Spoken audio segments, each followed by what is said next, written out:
rewards to the game. Past the rings of Saturn, across the Milky Way, where it's waiting diamonds. We'll pretend someday, speaking without words, in perfect harmony. I'll run away with you to another galaxy.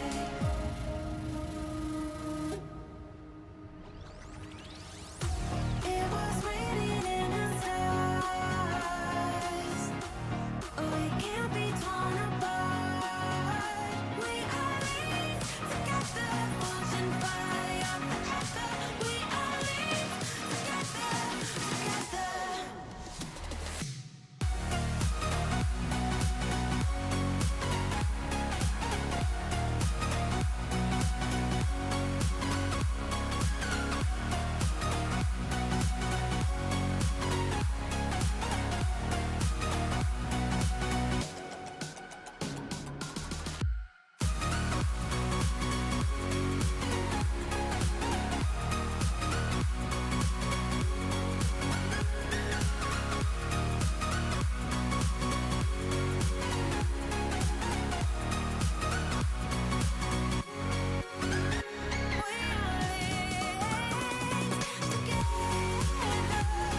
till I get up.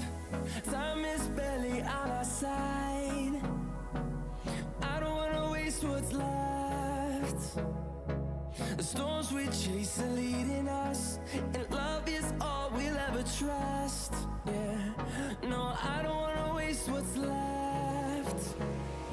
And on we'll go, through the wastelands, through the highways, till my shadow turns to sun rays. And on we'll go, through the wastelands, through the highways, and on we'll go.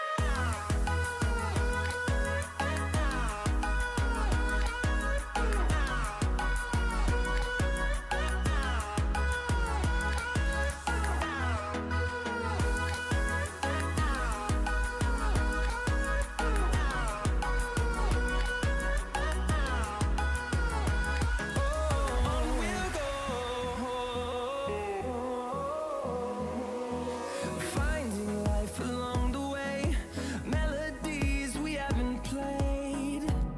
No, I don't want no rest. Echoing around these walls, fighting to create a song. I don't wanna miss a beat. And on we'll go, through the wastelands, through the highways, till my shadow turns to sun rays. And on we'll go, through the wastelands, through the highways, and on we'll go.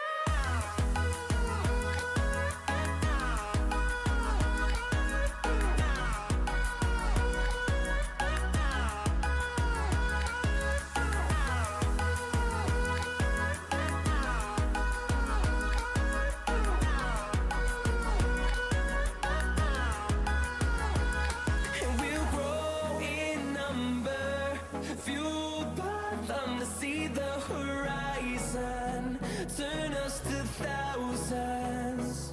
And we'll grow in number, fueled by them to see the horizon, turn us to thousands. And on we'll go,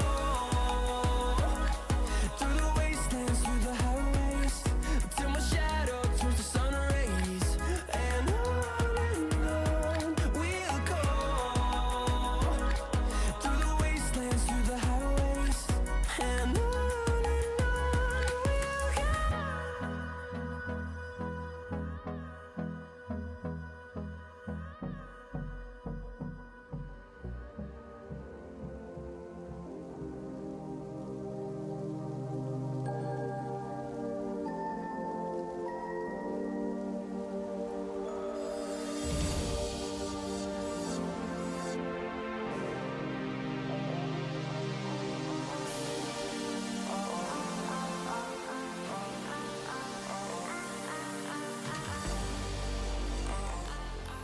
Hello, ladies and gentlemen, good men, women, men, and women of this planet Earth. Welcome along to the Blackout Racing League once again. It's a pleasure to be commentating for you once again. I am Karl Poranic, but you probably already know that. So let's get straight into the meat of the horse. Let's explain what I've been up to during this week whilst Blackout has been away for the rest of the week. I got a haircut. I'm now aerodynamic. I cut through the air like a salmon. That bears no reckoning on what kind of words come up from above my gullet. So let's, without further ado, mull it over and look at the notebook, and therefore the championship standings. The wide championship standings. Thanasi leads, and it's by quite a significant margin. It's by almost 90 points from his next closest competitor, Timalele. Crucially for him, of course, not here this week. That's big news. The man second in the championship has no chance of having any bearing on the championship leader, who is here this week. So that advantage might well be even bigger. And he could well win the championship this week as well. Kind of feels like Max Verstappen in real life, actually. Oh no. Anyway, the point is, Ganassi and Timolele lock out the top two, and then it's the McLarens of Buck 20 and Milo, third and fourth. But Stark, with an incredible past 2 weeks, can I just say, is right in the mix with 284 points, is breathing down the necks of both McLaren men. And I am just squealing with excitement and anticipation to see what kind of battle that brings to the forefront. Dirk is in 6th in the other Aston Martin car with Blackjack 7th, Jay Lane 8th, Buck 57 in 9th, and Tom, despite not driving for about 76,000 years, still in 10th place. So that's pretty good, all things considered. The rest of the order is there for you to see, but let's look at the constructors' standings. The Papaya Pros are still in the lead. They are still holding it down. The consistency between the two drivers cannot be overstated. But Mercedes are catching up, slowly but surely. The gap now just under 30 points as we head into the latter stages of Season 1 of Blackout on F1 23. Aston Martin are comfortably P3, but Ferrari too are in the hunt for that top 3 position. Venus and Serena have had to pull their socks up before, but they're going to have to pull more than just their socks up if they're going to get past 5th place this season. Red Bull Racing in 6th. That's probably quite dodgy to say, actually, but anyway, glossing over that quickly. Red Bull are in 6th, with their sister team AlphaTauri in 7th.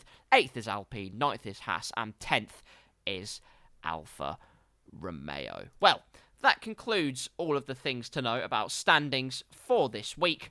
I will once again turn the music on, and then we will get straight into the meat of the horse. I can confirm that your 2 races for this week are, as it says in the title, because why wouldn't they be, Qatar and Texas. Of course, in Blackout, the first race is a 35% race, with Texas, or the Circuit of the Americas, being the 50% race for the day. I'm sure there'll be plenty of chaos and rapturous racing ready to lock out your screens, but you'll just have to wait and see.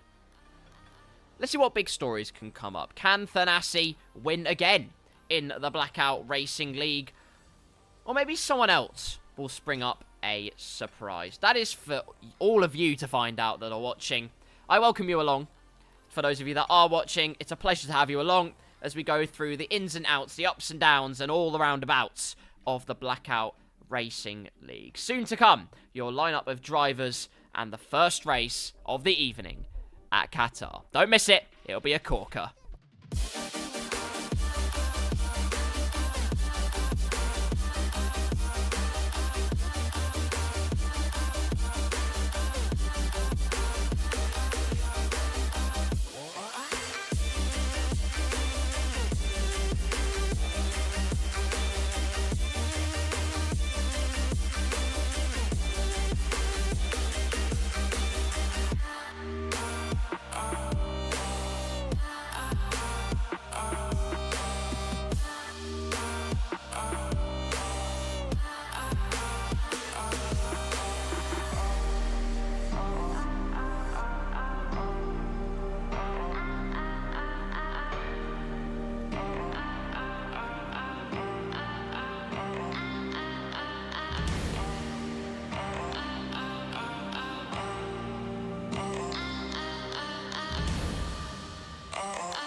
mate.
Well, ladies and gentlemen, it begins.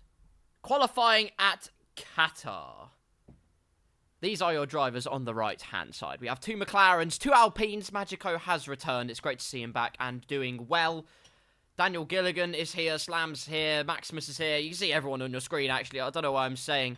Whoever was a Yo-Yo 6632 is, I have no idea. But they are apparently in the American Dream Team, which is the Haas car. So, whether they do go for a freedom move, or whether they provide some clean racing is yet to be seen. I've never seen them before, so hopefully it's all okay. Thank you to Hackett Racing 54, by the way, for the follow. Welcome along. I hope you enjoy all of the chaos that unfolds tonight in the Blackout Racing League. We wait with bated breath in the pit lane, then, to see who on earth will be the first to pull the trigger. That's probably not the right way of phrasing it, as we're in Qatar, but the point is, we'll see who dares to blink first as we head into this qualifying session.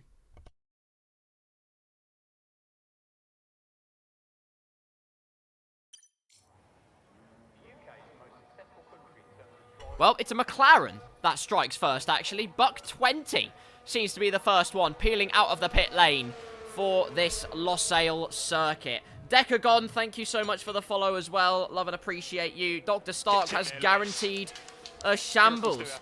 I beat my own alert sound. That's how you know I'm keyed in. He says Dr. Stark has guaranteed a shambles, and I can imagine it probably will be, but that's all part of the fun, isn't it? Heroics into turn 1, there will be plenty. Especially in Qatar, I assume, because of the way it's angled. I cannot even begin to imagine what kind of absolute histrionics are going to happen there. But let's talk about Losail. Of course, new addition to the Formula 1 game. Of course, it has been in the calendar before in 2021, where we saw Lewis Hamilton take the first and only win, as of this live stream, in real life at the Losail circuit. It was a commanding performance, a convincing win for the Mercedes man in his bid to win a record-breaking 8th World Championship. And I'm going to stop talking about it before Formula 1 fans start doing WWE moves on each other. But let's keep surveying then this Losail circuit. I must say, especially in this game, to drive, this circuit is an absolute masterpiece to drive. Lends itself very well to high downforce. You can flick the car in. More often than not, it will glue itself to the track using the aerodynamics. And we are going to see a prime example of that with none other than one of the constructors' leaders, Buck 20. On board with the McLaren man then. Cruise missiling our way down to turn number 1. Brake as late as you dare. Hope the front sticks in, and it does. The downforce lends itself so well there. You can carry maybe even more speed than you think. He's probably using 50-50 wings. It seems to be his forte at this track, but let's hope the crescendo continues all the way through this lap. Flick it into the right-hander. Hope it sticks. Track limits are so easy to cut through here. You can use that inside a bit more than you think, but equally, you don't want to use too much of it. Use too much. Eat too much of that wonderful, delicious dinner. and find yourself downward spiraling into invalidation, but that has not happened so far. Continuing then through the right-hander, full throttle, beans as much as you like, flick the car into the left-hander, hope it sticks, and it does so beautifully. It's a divine showing from the McLaren driver so far then. Full throttle, I assume. Let's listen. There's full number 1, full number 2, full number 3. Almost. Had to change down briefly, but I imagine that's a possible full throttle opportunity as well. Flicking it in, the aerodynamics complying beautifully as we cascade down towards the final corner, ending this roller coaster and a sensational lap of the Qatar circuit. Losail has seen an absolutely superb showing, and across the line for the first representative time is pole position for Buck20, but that's only because he's the first man to do so.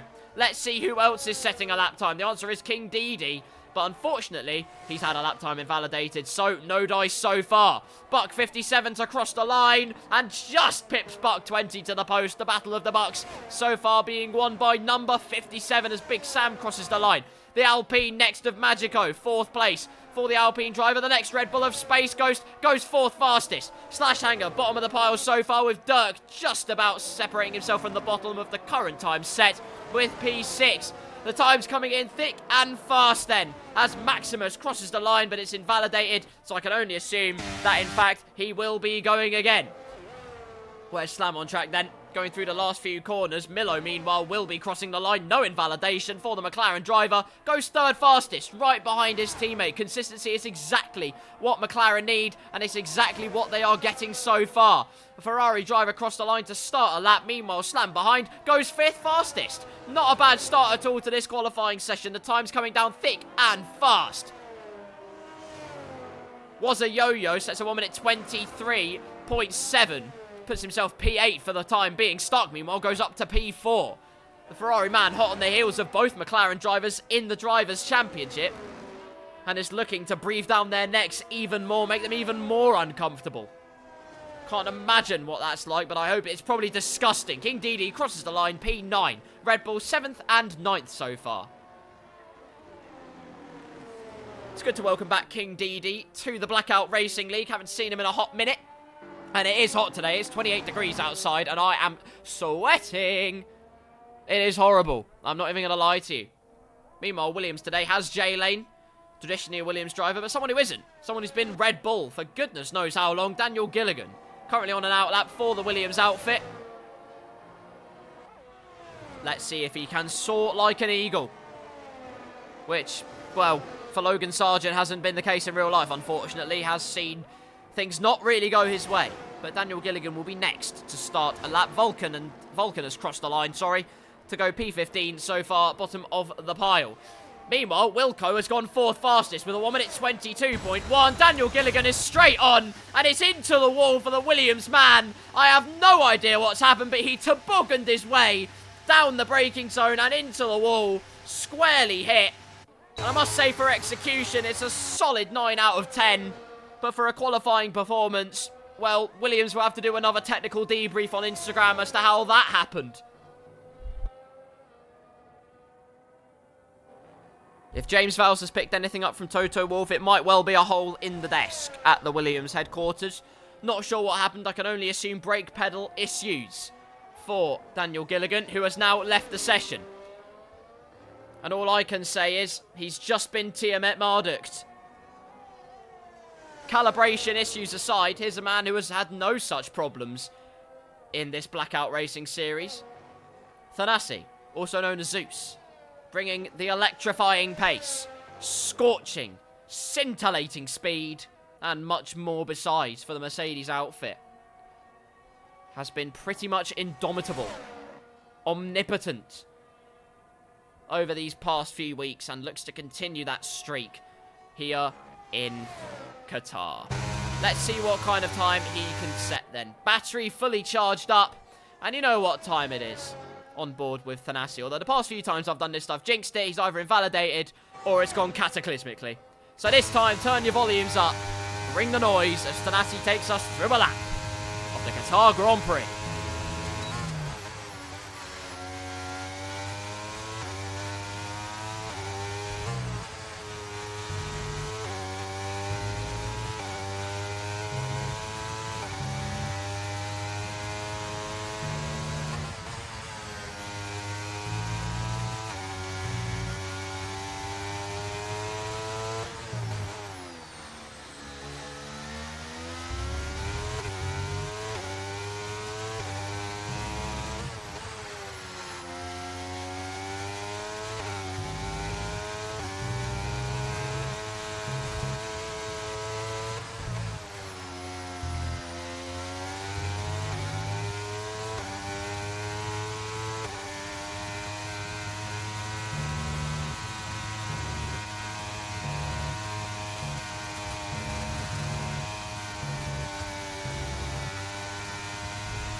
absolutely no denying that was 110% commitment.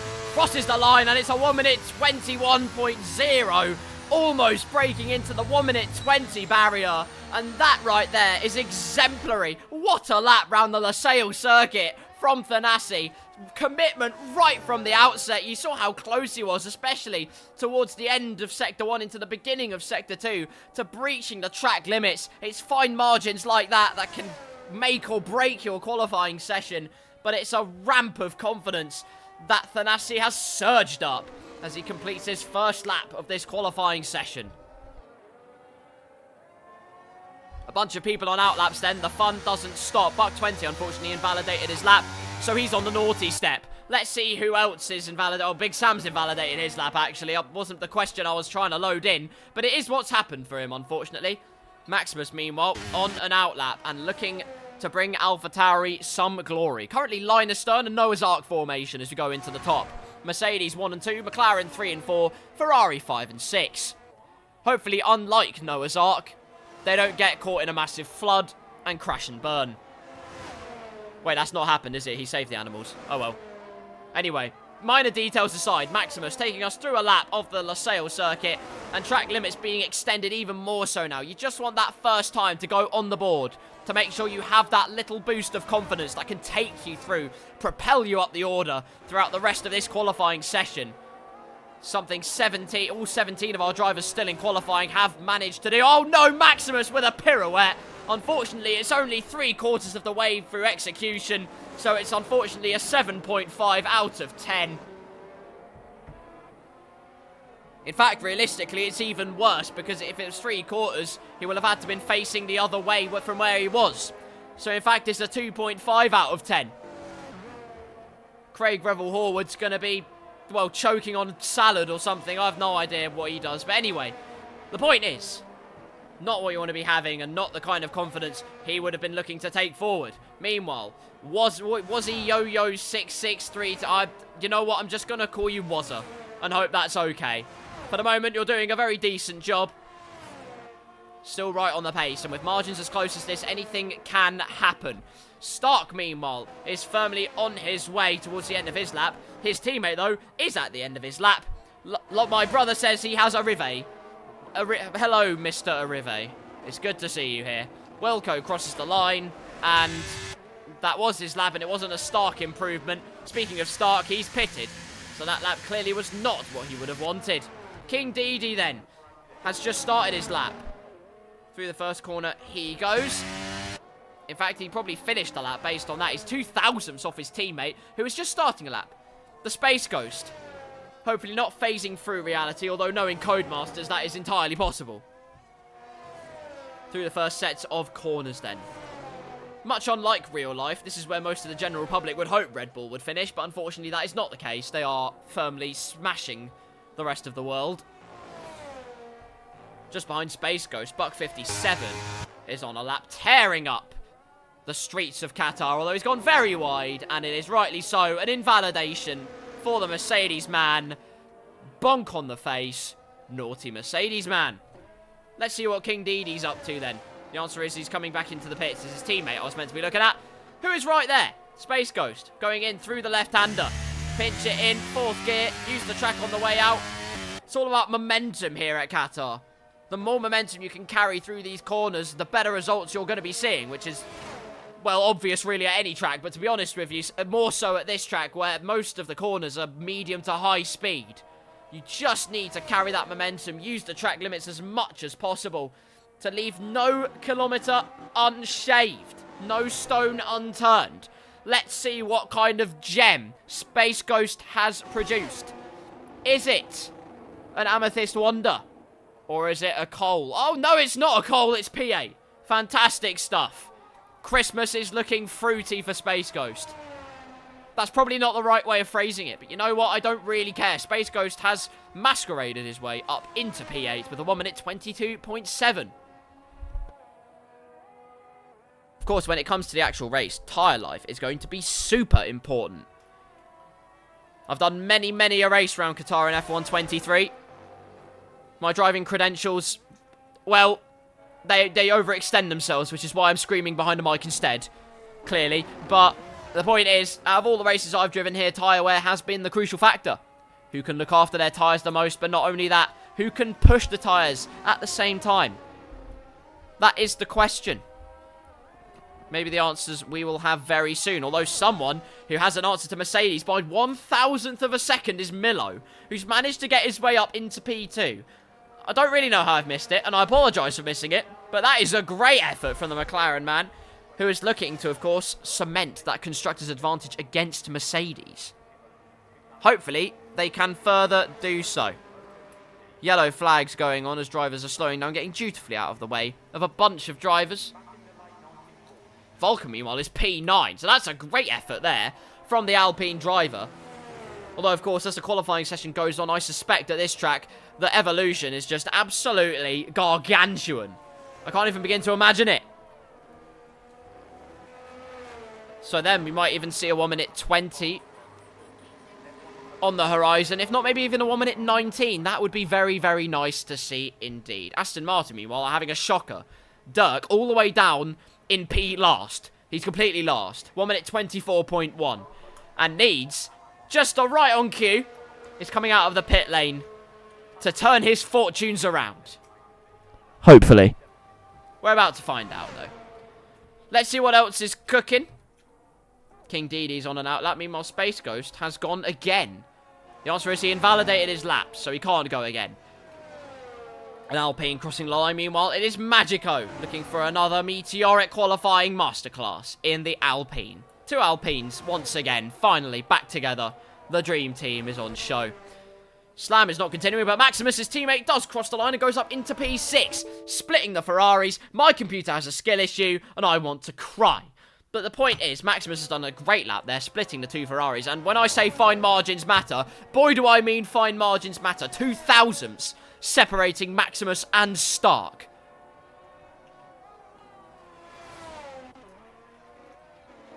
Well, Stark had better hold his mettle then during these final few moments in the qualifying session. That's gone like an absolute whiz. 2 minutes to go at the Losail circuit. Thanasi does come out of the pit lane. I thought for a second he wouldn't, but seeing the track evolution, he thinks, you know what? I want a piece of that track evolution. Give me that bangers with my mash. Hopefully he doesn't get sausaged in that way, though, and he does a good lap in this qualifying session. As is the case for all the drivers. All my homies hate computer, also OBS. I will not comment in case OBS come running up to me with a potential partnership, but all I have to say is yes. So, we carry on through this qualifying session. Who is starting their lap times? The answer is up ahead. It is the man, the myth, the legend. It is Space Ghost. Has he even been into the pits? I have no idea, but he's clearly thinking that he can carry these tyres on for another lap if they are not completely past their sell-by date. No sheen on the tyres, so hopefully it's not too bad. There's an Alpine behind. The answer is it's Magico. In P14 currently, it's just at a 1 minute 23.2. Both McLarens are on the charge. Buck 20 was on the charge, but he's crashed. He's charged into the wall. That's not quite what I had in mind, but you know what? The qualifying session goes on. I'm sorry. Don't have a skill issue. That's the morals of the day. Milo is not having such skill issues.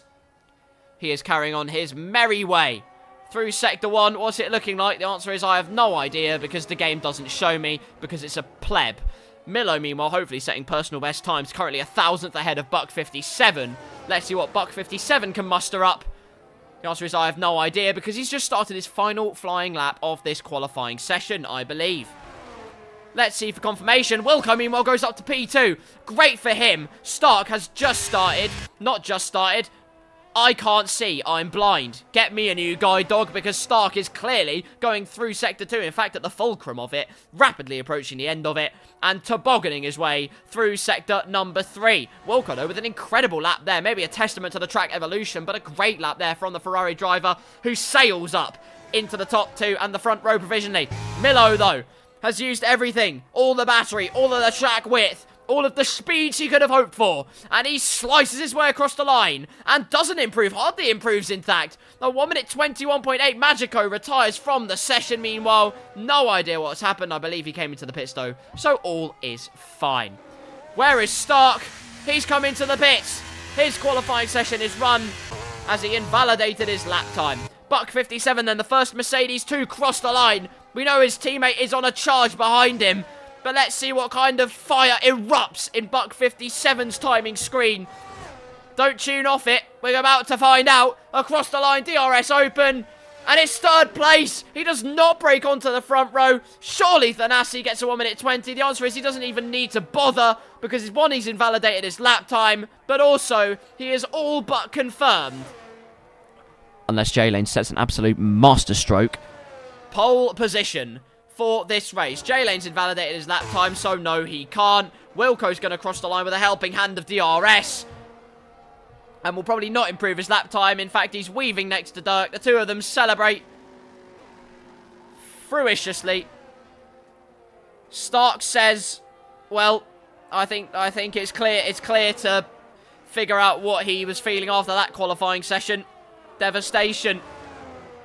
But luckily, qualifying is where the points aren't yielded, unless you get pole position, in which case you do get somewhat of a selection of points. Welcome aboard to this Invalid Grand Prix. Well, that's rude. Drivers are perfect. Oh, the Invalid Lap Grand Prix. Oh, sorry. Stark was 4 tenths up. That would have put him, well, provisionally already onto the second row. So devastation for the Ferrari man. But luckily, the majority of points are awarded in the race. And who knows what could be mustered up there, because more often than not, it is complete and utter chaos. So running through your grid order then. I didn't really give Thanasi his biscuits, but I'll throw a bone out for him. He qualified ahead of the rest of the field by 6.7 tenths. Domination from the Mercedes driver. Wilco for Ferrari in second, with the second Mercedes of Buck 57 in third. Milo in fourth, Buck 20 in fifth. Maximus, a great effort to put it in sixth. Stark in seventh, Slam in eighth. Space Ghost ninth, rounding out the top 10 is J-Lane with Vulcan, Big Sam, King Didi, Dirk, Magico, Slashhanger, and Wazzy Yo-Yo, 6.6.32. The last of the lap time setters. Daniel Gilligan will be starting last, but I believe his brake pedal had skill issues. And that's all I can really say, because I have no confirmation as to what actually happened. That lap I set was set with 9 laps of fuel. Check out the sausage on this guy. His race pace might be meteoric. The rest of the grid, better beware. Because that's where we are now. It's race time. It's the Qatar Grand Prix. It's oil central. Luckily, the F1 drivers will have no shortage of it, since they are in a venue that is, well, it's abundant, let's be honest. DHL sponsorships, running rings around the track. Thanasi ran rings around the field in qualifying, but who knows what could happen in this race. Qatar seems to always throw up a little surprise or two, especially in the F1 game. Or if you watch top-level league racing, teenagers crashing off other people. But, you know, if anything, for those of you that are watching, welcome to the Blackout Racing League. A league racing series, one of the many league racing series, where the racecraft is better than most of the top leagues on F1 23. It's not exactly an achievement, but it's the truth, so I don't care. Here we are for the formation lap then. The formation lap gets... Shut up, Alex. Let's go to the race director and see what tyres everybody is on. Of course, a 35% race, it can throw up a little bit of variation. But Thanasi is, of course, on pole, but he's starting on mediums. Wilco, though, going long on the hards, very interestingly. Buck 57 on mediums, Miller on mediums. Buck 20, Maximus and Stark, all on soft tyres. Going aggressive, I see. The disparity between the tyre compounds is absolutely stratospheric. So I would not be surprised to see those soft tyre runners being a huge threat on this first stanza. Slam and Space Ghost on mediums. J-Lane also on softs with Vulcan, Big Sam and King Didi on mediums. Dirk on softs, Magico on the hards. Very nice. Mediums for Slashhanger and for Fozzie Wozzie Bear in 17th, with Daniel Gilligan on the hards for the Williams team. So there you go then. It's underway. Shut up. Oh, you know what? He'll cut him off anyway soon. On the grid then, the Williams and the Alfa Romeo phasing through reality. There's already aliens going on.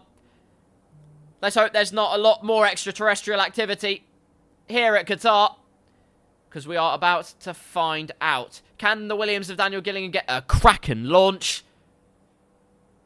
Something's happened here. The formation lap is not quite disappearing. This is probably not a good thing. Right. Well, the Alfa Romeo's trying to go, but he's been stopped in his wheel track. Slashang has been disqualified. So has Fozzie Wozzie Bear. 6-6-3-2.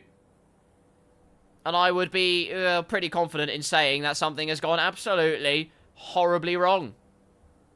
I'd be very confident in that, actually. We are still staring at the grid. I'm having a staring contest with bitumen. This is not really what I had in mind for my Monday evening, personally. At least it takes my mind off the sweltering heat here in the UK in September. I'm getting greenhoused, and it's September. It's supposed to be autumn almost. What's going on there? I can only assume, ladies and gentlemen, that this formation lap ending means we're going to have a brief interlude, because look at this. It's like the Tesco, it's like the M25 Tesco car park and all other English things besides. Everyone's leaving the session, so I can only assume that we will be re-lobbying up. And we will be back very, very shortly indeed. 10 out of 10, great game. If you put a minus in front of the first 10, then yeah, I genuinely, I can see where you're coming from. But anyway, that's not quite the ideal start we would have hoped for. I am going to place on some light music in the background, and by light music, music that won't get me shadow banned for all eternity.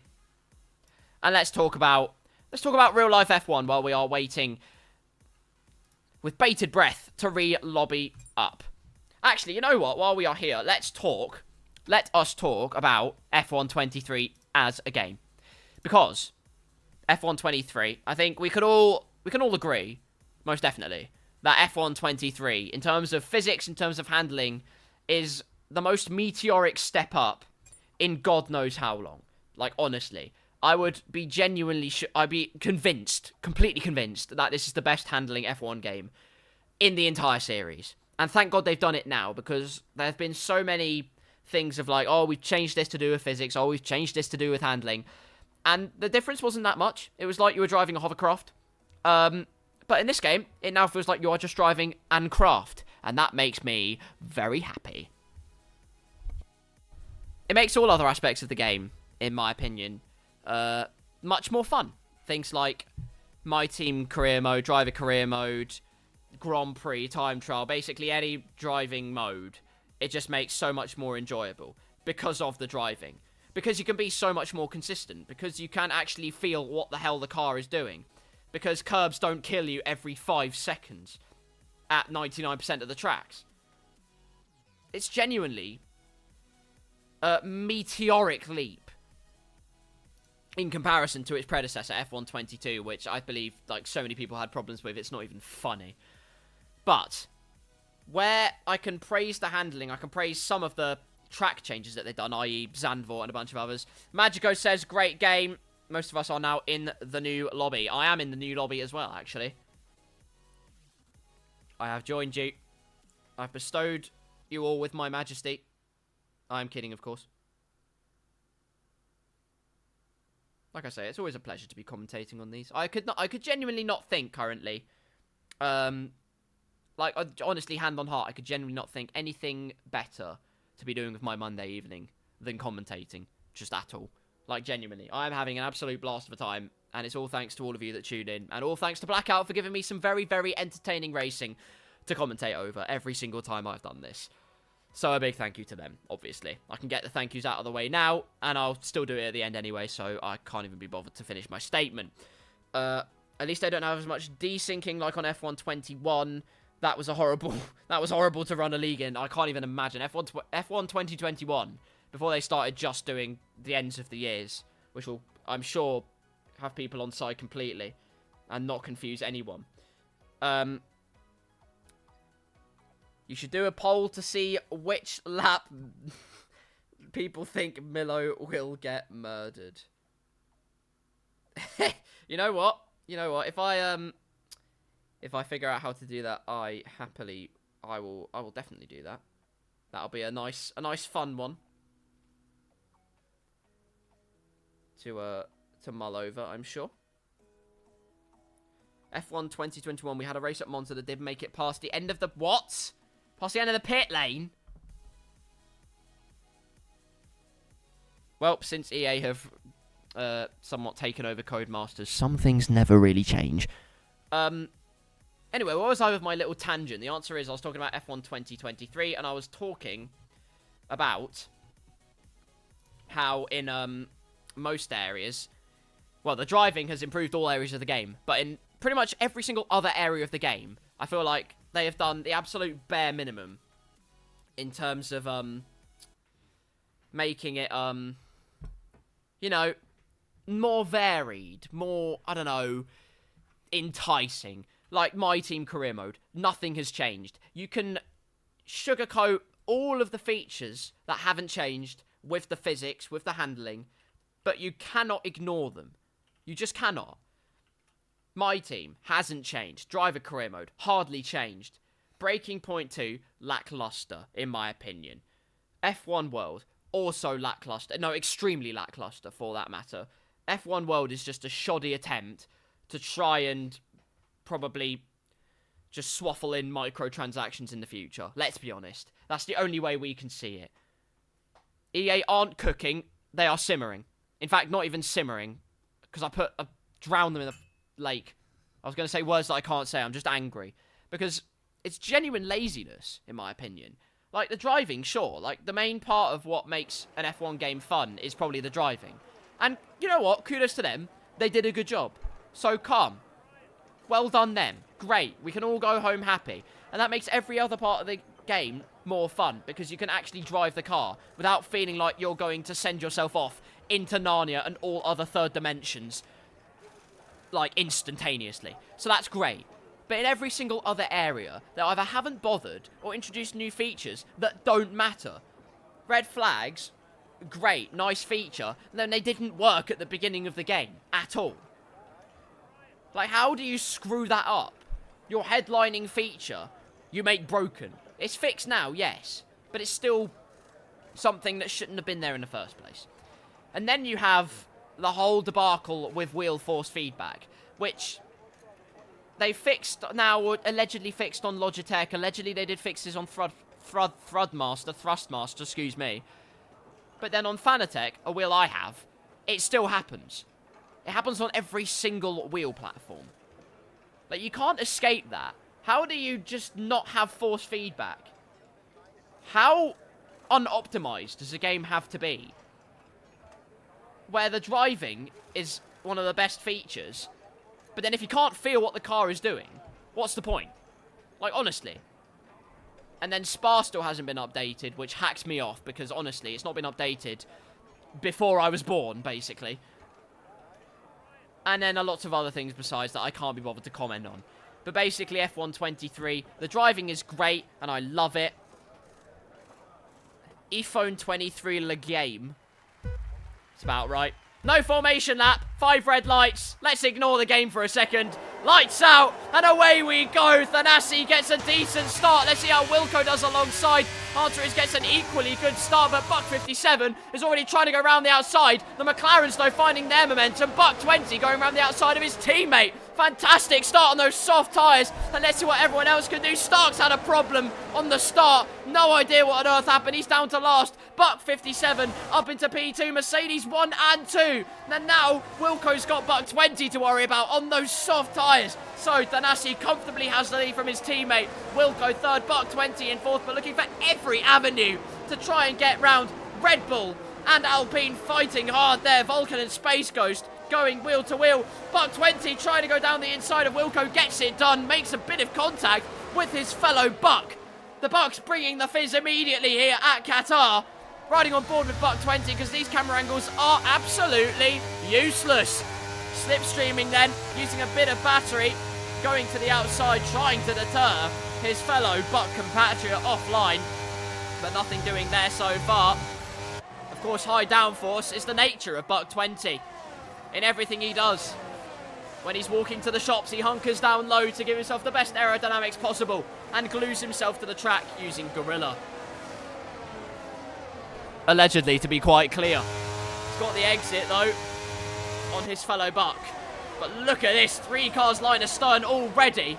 Stark, meanwhile, has already got himself back up to P16. Buck 20 down the inside of Buck 57. But the momentum around Qatar is unbelievable. Buck 57 gets it done, holds it round the outside. And this is the kind of racing, at least on F123, you can expect. Bit of contact between Buck 20 and Buck 57. And now Wilco's back in the fray, sailing up into the podium positions. The inside line holds and bears a lot of fruit.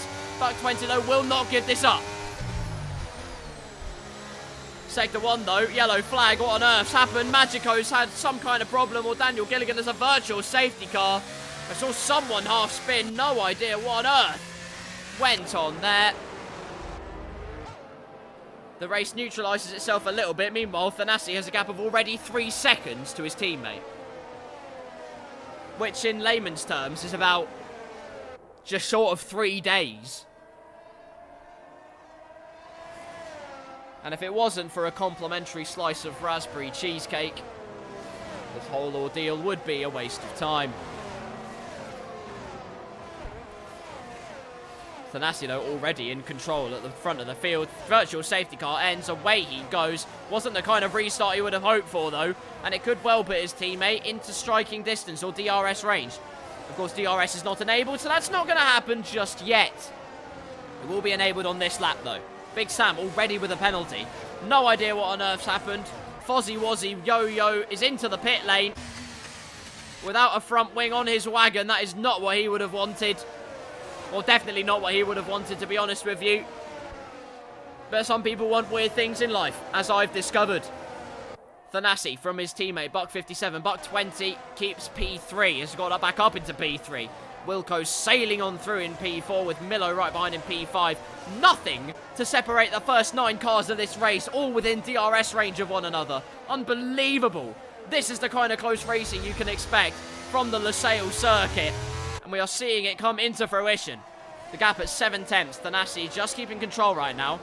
Could well be supporting his teammate, giving him DRS to keep Buck 20 behind. Don't know if that's true yet. We'll see what kind of pace he has during sector number 3. To see if that actually has any kind of bearing. Meanwhile, though, let's ride on board with Stark. Here he is, P14. Has got Dirk and King Didi in his crosshairs. Captain Wilco, meanwhile, his teammate is right behind Buck 20. We'll switch over to him quickly, because it could get very, very fruity indeed. Buck 20 with not the most ideal set of last corners. And Captain Wilco is well and truly in striking range. Ferrari, of course, looking to overthrow Aston Martin for 3rd in the constructors' standings. Nothing for Buck 20 to fight with. And on, sailing through, the battalion has made the move. Captain Wilco into P3 and takes the final podium spot. Buck 20 trying to find any avenue down the inside, but nothing doing there. Captain Wilco, nice, comfortable move into P3. Milo ducking out from behind the slipstream of Buck 20. Could well be an indication of, oi mate, I'm fast, let past. Will that actually be the case, though? McLaren, of course, do have to work together. Remember, they are in the fight with Mercedes at the top of this constructors' pile. AlphaTauri, by the way, to give them their flowers, 6th and 7th currently. A great start to their race. Meanwhile, Slashhanger has got past Magico in the first few corners, up into P16. Here's Dan Cam, currently residing in P15. Owns it, has the mortgage and all that. On the hard tyres, though, so could be going long and will have the pace towards the end of this race, so do not count him out for even a second. Stark, meanwhile, right on the back of King Didi. On board with him. Sucking up that sumptuous slipstream, punching a hole in the air. To which the air says, oh, that's not very nice. But you know what, it's Formula 1. You have to, game's the game, honestly. In the slipstream then. Fades to the inside briefly. A yellow flag in sector 3. Something's gone wrong, goodness me. J-Lane had a spin there. No idea what happened. But oh God, oh no. Hits his teammate. Daniel Gilligan coming round the final corner. Blindsided. And J-Lane is out of the Qatar Grand Prix. Drama between the two Williams boys. Or sisters, since they're called Venus and Serena in the constructors' standings. The safety car immediately deployed. An egg on the face of both Williams drivers there. No idea what on earth happened to J-Lane, but it all came to a head. And a demoralising end at the final corner. Out of this race. And without a front wing now is Daniel Gilligan. Although with the safety car out, he will have a free pit stop. So that is all he could have asked for. Probably the best case scenario, given what on earth just happened. The front right sheared off his teammate's car, J-Lane's car. Race ending on lap number 4. Goodness me. Well, I said they had to pull their socks up to try and muster up some kind of wizardry. To conjure a concoction of podiums, of race wins, but it's not going to happen here. So far, J-Lane, who was running right up there with the AlphaTauris, must have made contact in order for the spin to happen. A dive down the inside, a flick spin round. This is all assumptions, of course, but as a commentator, that's mostly what you do. Into the pits comes everyone and your dog. Slam, though, stays out. And the AlphaTauri man leads the Qatar Grand Prix. There you go, then. AlphaTauri have the race lead in the Blackout Racing League. For the first time this season? I don't think so. I think they've had the race lead before. I'd like to think. But for the first time in a while, Slam and AlphaTauri have a leading position. As he now processes behind the safety car.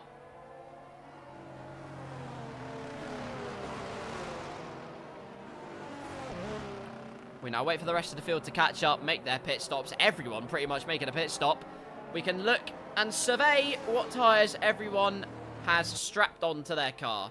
Thanasi has the hard tyres on his Mercedes. Wilco with hards. Buck 57 with hards. Buck 20 with hards. Maximus with mediums. Very bold. Very brave. Perhaps even bombastic. We'll have to find out. Vulcan on hards. Dirk on hards. Milo on hards. Space Ghost on hards. Stark on hards. Slash Hanger on hards. Daniel Gilligan on mediums. Magico on mediums. And Fozzie Wozzie Yo-Yo on the hard compound tyres.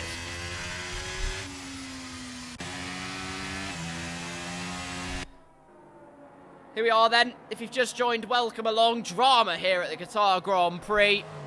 Had a virtual safety car earlier after the Haas of Wazza in 17th. Lost his front wing after contact. But now we have a full safety car because the two Williams collided. And I don't believe it was Daniel's fault. He would have been blindsided coming round the last corner. Of course, there would have been the yellow flags. But at the same time, at that kind of closing speed round the track where there are so many medium to high speed corners, you just sometimes don't have time to react. And in this particular instance, the front right of his teammate J-Lane sheared clean off into Abu Dhabi. I don't know if that's politically correct, but anyway, the point is J-Lane now out of this race and has to sit on the sidelines. Not the kind of result Williams would have been hoping for so far in this race. I did say Qatar throws up a surprise or two, though. That may be the first one of the race, but maybe we'll have more to come. Of course, the race leader is slightly out of position. We'll go on and find out who has pitted, what tyres everybody is on, and all the rest. The answer is the front three are the only ones to have not pitted in this race. Everyone else has. And there have been a few changes in the order. The top four remain pretty much the same as it was before, which is good news for them. Maximus, though, up to a provisional P5. Vulcan, though, provisionally P6. Great news for the Alpine driver, who's really found his fire and brimstone here in Qatar, as the sweltering heat claims my throat to victim, and I can feel it coming because it is very, very hot indeed. Dirk is provisionally P7. Milo down to P8. Space Ghost behind him with Stark, making up a couple of places in the pits. Stark was very lucky, by the way, not to have been swept out of this race. Somehow missed making monumental contact with the Williams. Continued on his merry way. Currently rests in P13, but a long, long way to go in this race. And we know that Stark's lap, before it was eventually invalidated, was right on course to be up there. Safety car in this lap. As I talk about race stipulations, it's amazing how time flies when you are talking about something you enjoy. Slam then has control. When will he slam off the anchor, though? And slam his right foot onto the heavy pedal of metal. Bring the iron. Hopefully not crumble under the pressure. For where there is pressure, there can be diamonds. He pulls the trigger then, through the final corner he goes, and we are back underway. Racing here at Qatar. And watch out for those new hard tyre and medium tyre runners being on the move as we go through. Slam leads, Big Sam in second, catching up in the slipstream. King Didi drops back a bit and is down into third place. Meanwhile, Wilco looking for a little move on Thanasi. Goodness me, still has the inside line. Momentum, though, on the Greek man's side, and with the world on his shoulders, keeps Wilco at bay. Although that ship is sailing on thick and fast. Buck 57, though, and Buck 20 hot on his heels. So not only do you have to worry about giving that forward pressure, but the pressure from behind must be absolutely stratospherically high. Cannot even begin to imagine. Buck 20, though, braking very late, and gives his little Buck compatriot a tap on the rear end, a cheeky little love tap. Daniel Gilligan has a 3-second penalty, meanwhile 4 track limits, and does not make the move on Slash Hanger, although he was very close. It's Magico who might be making the move. Let's see if he can. Switch back, doesn't come off in this case, not far enough alongside at the exit of it, but will have another opportunity, I'm sure. Thanasi, meanwhile, looks to be making a move on King Didi. Will have the outside line and sweeps round the outside. Wonderful move there from the Mercedes man, and now Wilco's the next man to displace the Red Bull driver. But look at this, as soon as you attack, you come under that pressure if you're slowed down behind another car that hasn't pitted, and Buck 57 makes an incredibly clean move. Round the outside he'll be for the last corner, but momentum is pretty equal. Look at this. Slipstream will assist Buck 57 in his progress up the field. Thanasi, meanwhile, gets past Big Sam, has the inside. Buck 57 down the inside of King Didi. Wilco will follow him through as well. They're all coming through thick and fast. Buck 20 now is next, on board with the McLaren man, hoping to not get disjointed from this pack. Big Sam is the next target for Buck 57 and Carp ahead, but Buck 20 is going for further glory. King Didi wide at that right-hander, leaves the door a bit open, actually, leaves it, well, gratefully open indeed. Buck 20 says, thank you very much, I'll remortgage that position into my hands. Big Sam with a terrible exit, and the switchback is super powerful, and the outside line will be Buck 20's, the momentum will be Buck 20's, and P5 is Buck 20's. Thanasi's already got into the lead, by the way. I don't know what more you want me to say. I don't know if you didn't see that coming or not, but I did, to be honest. Unless something goes catastrophically wrong. Just planting that seed. Wilco, though, this is the battle to watch for the fringes of the podium positions. Wilco catching up to the back of Buck 57. King Didi has a 3-second tyre penalty for multiple warnings. In fact, loads of people have penalties. Buck 57 and Wilco have penalties. Another penalty's been applied there. Round the outside goes Wilco. Fantastic momentum. And Slipstream, once again, he'll be using it from the AlphaTauri ahead of Slam a little bit. But look at this, DRS enabled on this lap. But Buck 20's getting that nice, juicy toe as these two fight side by side. Wilco has the outside line, sweeps round Buck 57. The two still side by side as he has the inside line for the left-hander. Will probably squeeze him out and does so very forcefully indeed. Buck 57 still there on the inside. 3 cars jockeying for position. And Buck 57, just as quickly as he lost the position, tries to regain it. Getting a bit frosty now as track limits being extended all over the place. But with the inside line for the slow corner, you think Wilco has it. But Buck 57 is still there. My throat is suffering. But the racing is absolutely sumptuous. It's bearing much fruit. Hydrating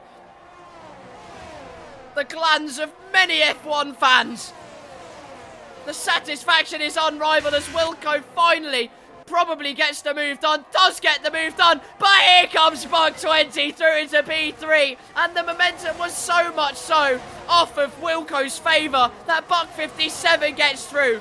The Bucks bringing the fizz well and truly. It's all bubbling over. But P3 is Buck 20s for the moment. But DRS enabled. You know what's coming next.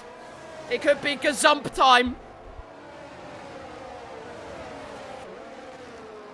The racing right now, says my brother. Well, I'm inclined to agree. It's absolutely wonderful. Gazump season has begun. Down the inside goes Buck 57 on Buck 20 with DRS. It's a comfortable move. Where it could have been a side-by-side affair, it's not going to turn out to be the case. With DRS enabled, it's an easy pass for the Mercedes man. And now, the lead McLaren has to focus on being on the offensive once again. Thanasi now has a 5-second lead, by the way, which is completely and utterly ridiculous. That man could read the first ever Marvel comic, actually probably win the bidding war for it, and still be in the lead of this race. Stark, meanwhile, up into P7. My goodness me, what on earth happened there? The answer is Dirk's had an issue of some kind, or Maximus has as well. All kinds of skill issues happening. Dirk's now back up into P10, where he was P12. It's all kinds of racing that is getting very frosty indeed. Big Sam now up into P11. It's all kicking off here at Qatar. I can't even keep up, such is the quality of the racing at hand. Stark up into P7. Slashhanger now up into P13. Something's happened. Maximus has had some kind of issue. And emotional damage, I believe. Meanwhile, Vulcan and Wazzy Fozzie Bear are right on the back of this little battle now. And just like Winnie the Pooh, he'll be looking for that succulent honey as he comes out of the other end. That's actually disgusting, but you know what? We're rolling with it now. That's what you have to do. Slashhanger, meanwhile, now up into P11 as Big Sam pulls the trigger and enters the pits, as does King Didi. Promotes Magico up into P12. Vulcan, who was all the way up there at the sharp end, now down into P17, by the way. Not the ideal scenario for him by any means. Buck 57, meanwhile, trying to get past Wilco. Wilco's just got back into P2. I'm missing all kinds of fun and games here. We're going to have to watch this battle fester, manifest itself into an unbelievable affair. On board with the Mercedes man. Not much battery to play with for himself. A little bit more for Wilco, so defence could be in the Ferrari man's favour. A bit too much overspeed into the entry compromises that exit. And when momentum is so important, Buck 57 slightly dropping back from the Ferrari man, who of course qualified on the front row. Looked to be threatening Thanasi at the restart, but now with a gap at 7.5 seconds, you have to say, how's that possible? Although penalties are being applied absolutely everywhere. Perhaps what defines this race is how clean you keep it. Whether you keep it within the confines of the track, whether you stay within the white lines, whether you don't sniff too close to them. Behave yourselves. Milo tries to go around the outside there, but smartly thinks about the DRS being his. Right alongside, and newer tyres alike. Traction pins itself down, and it's absolutely textbook. He understood the assignment and completed it to the highest agreeable standard. Up into P5 for the McLaren man. But here's Stark on the case. Big Sam and King Didi on the softs for the rest of this race, by the way. So maybe expect a cheeky fastest lap from the Alfa Romeo or the Red Bull man. Stark, meanwhile, thinks about going to the inside. The space did open up a little bit. Slam did leave a little bit of breathing room on the inside, but nothing doing there. Just have to bide your time a little bit now. Don't be too overzealous. We've seen that so many times in this series. Drivers just getting a little bit too frisky. Just overextending their confidence a little bit too much. Thinking the move is on, and then they end up with egg on their face as Stark goes down the inside of the left-hander. That momentum was superb. And a sublime little move from Stark gets the Ferrari man into P6, and now he can begin his hunt for the McLarens up ahead. Of course, it could get very interesting as these three, Buck 57, Captain Wilco, and Buck 57, Buck 20, should I say, I apologise. I'm getting all the Bucks mixed up.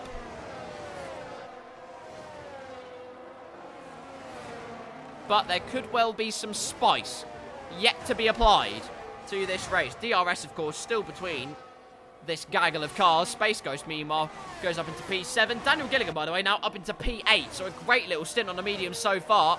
Let's hope he can take them for another 6 laps and really show the mettle of the Williams team. A great little recovery from Daniel. Let's hope it continues. Heritage can't teach this at home. You are damn right. You are damn right you can't. Speaking of heritage, Ferrari. Define Formula 1 heritage.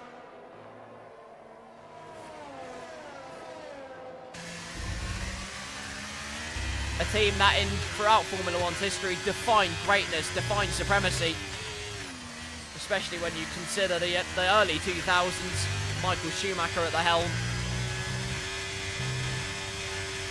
Sailing the Ferrari ship into uncharted waters. Championship win after championship win. 5 in a row. Absolute domination, that team was. Something they wish they would have had now. But unfortunately they don't.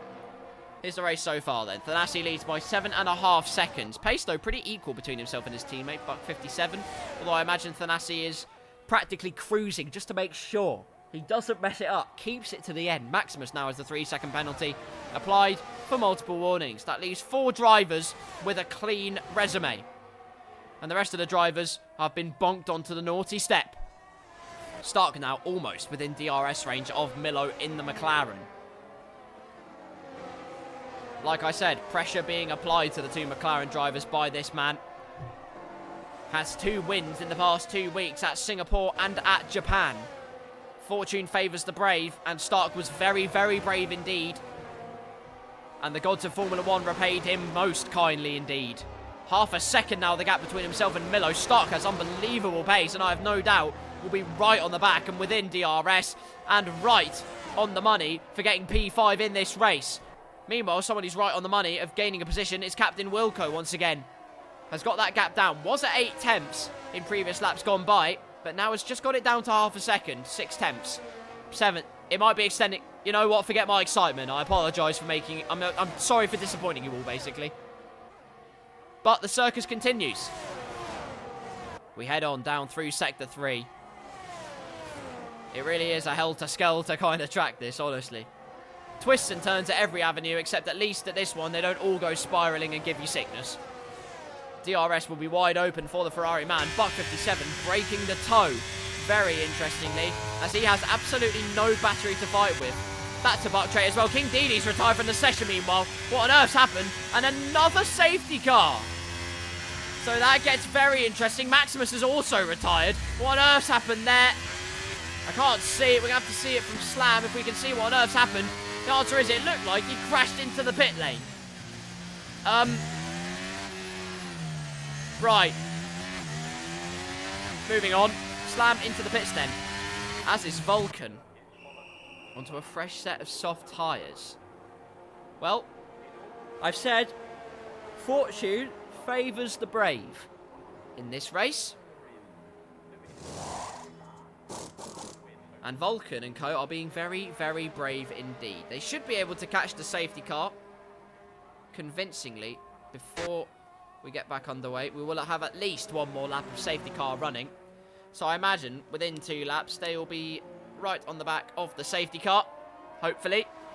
And then we'll see some very, very spicy and meatball racing for the rest of this Grand Prix. Maximus leaves the session. I can't really blame him, because that is not the Grand Prix he was hoping to have had.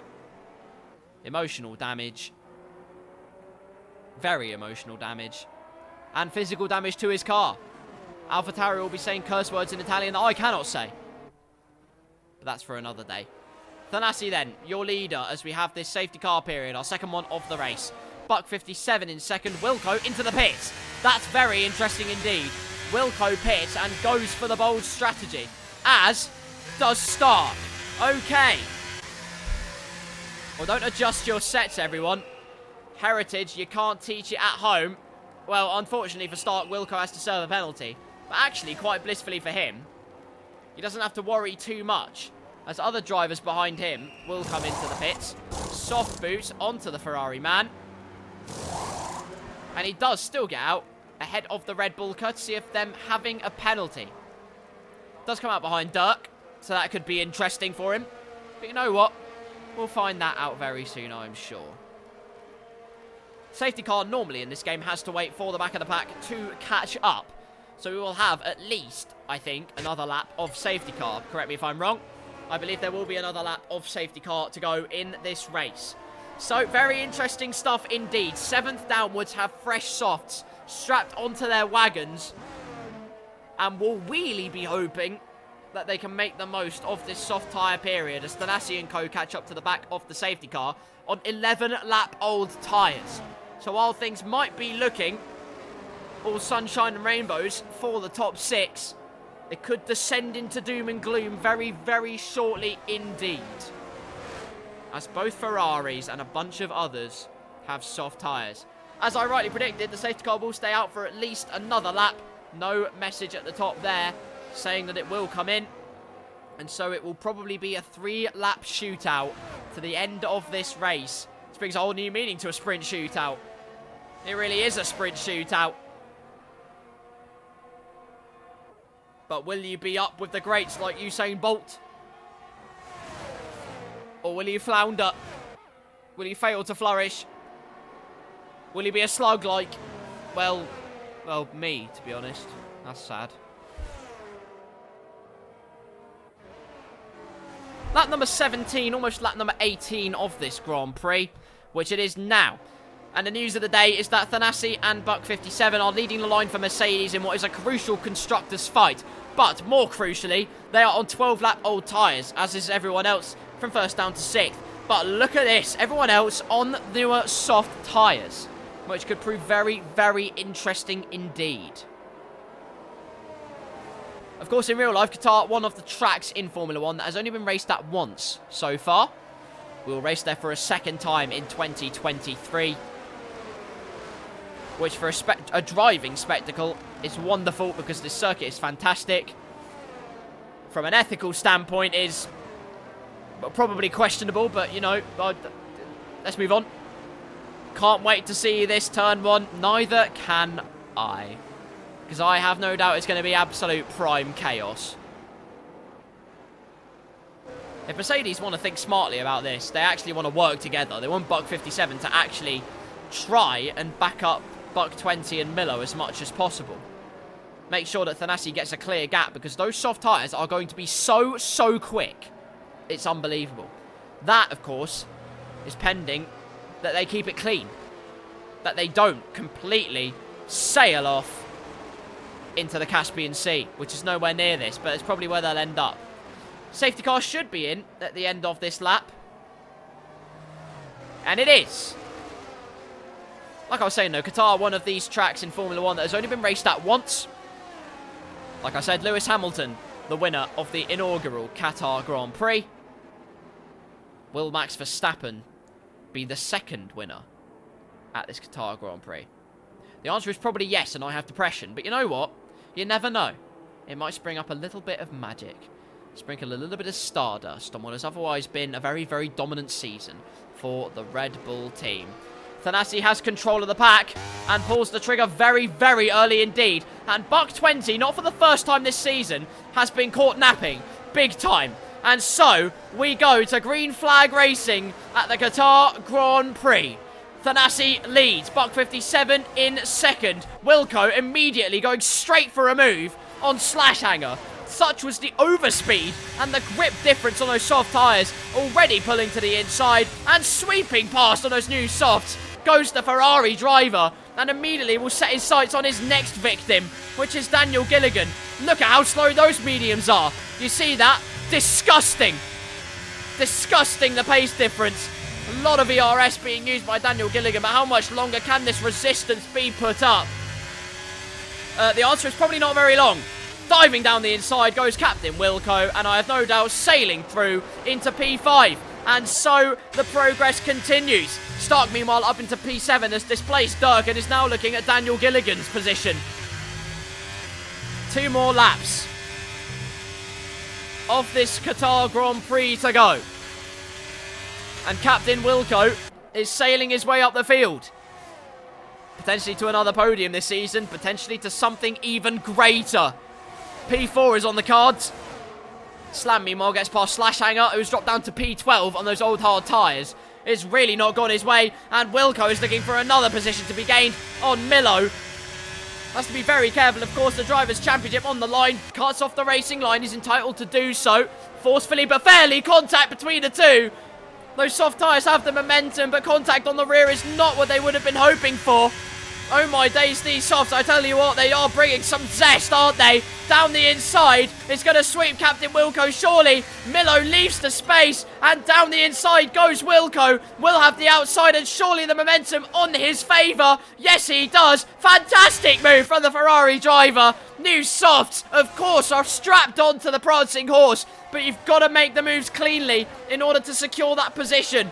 And now he's going to be right on the coattails of P3, not before too long, as Stark will look for the move on Milo very, very shortly. Milo goes wide under braking. The traction difference is absolutely insane. You can't even begin to describe or bring any kind of superlatives more than I can even think of as to how much these softs are propelling these drivers forwards. Ferrari now 4th and 5th and looking for even more. Penalties, of course, being applied at the end of this race.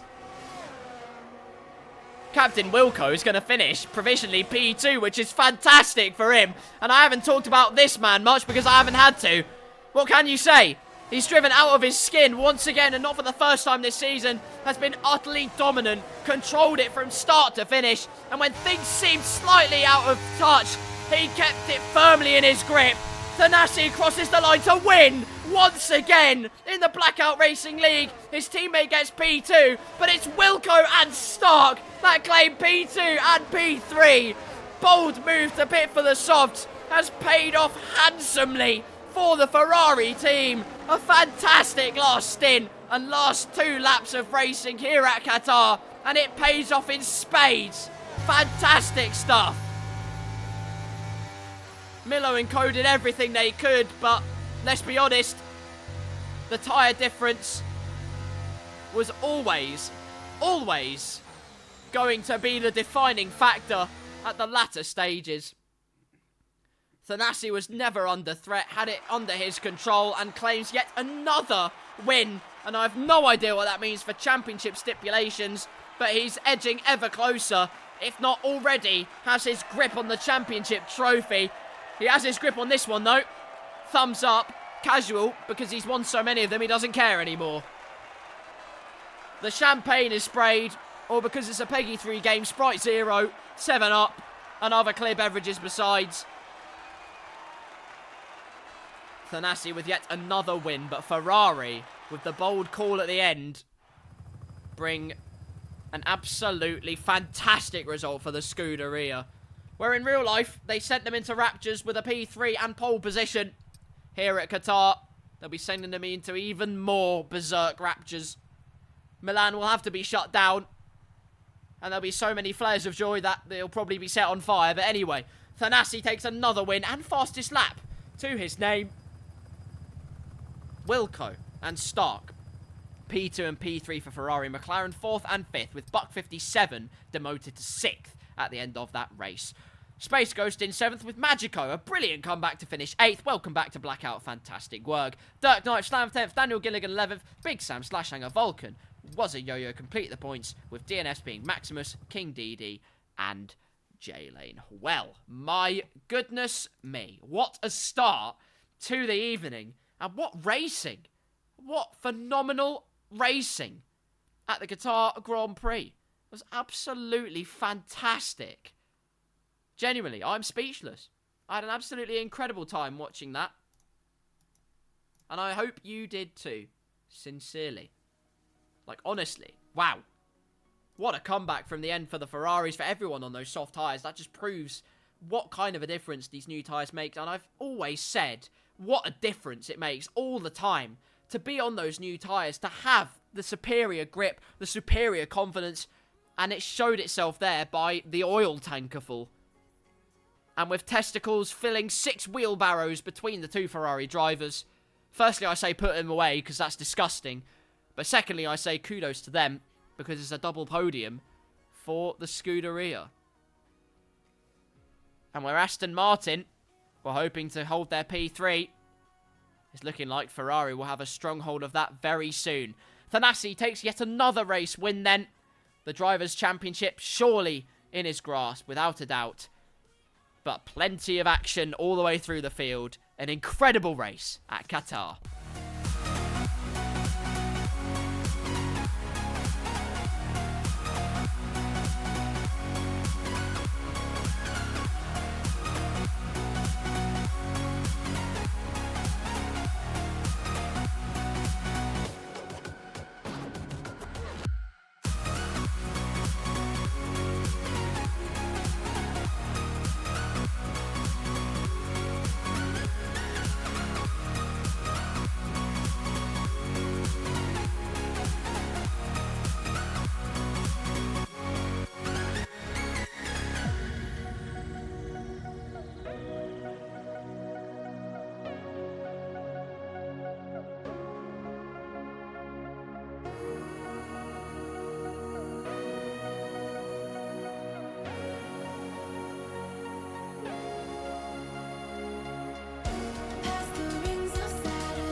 Well, ladies and gentlemen, we are almost back, and it's almost time for some hardcore racing at the US Grand Prix. Was it the US Grand Prix, or is it the Texas Grand Prix? Or is it still the Grand Prix of America? Or is it the American Grand Prix? Or the USA Grand Prix?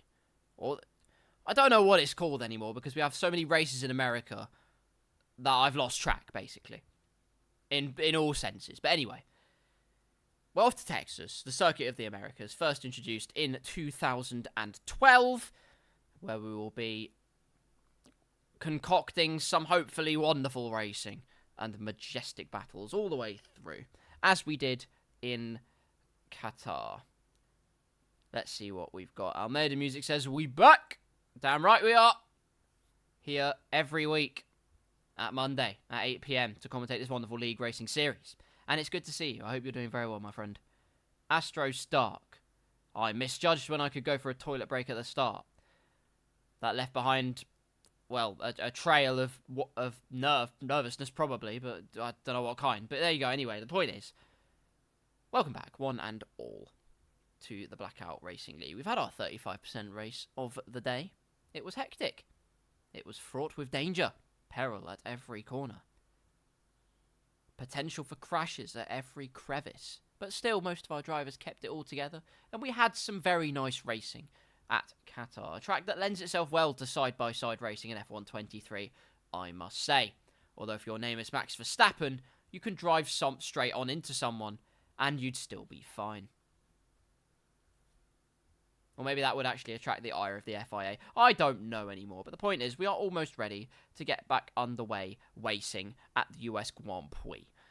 And that's all that really matters. A 50% race, of course, it has all different kinds of stipulations that come with it.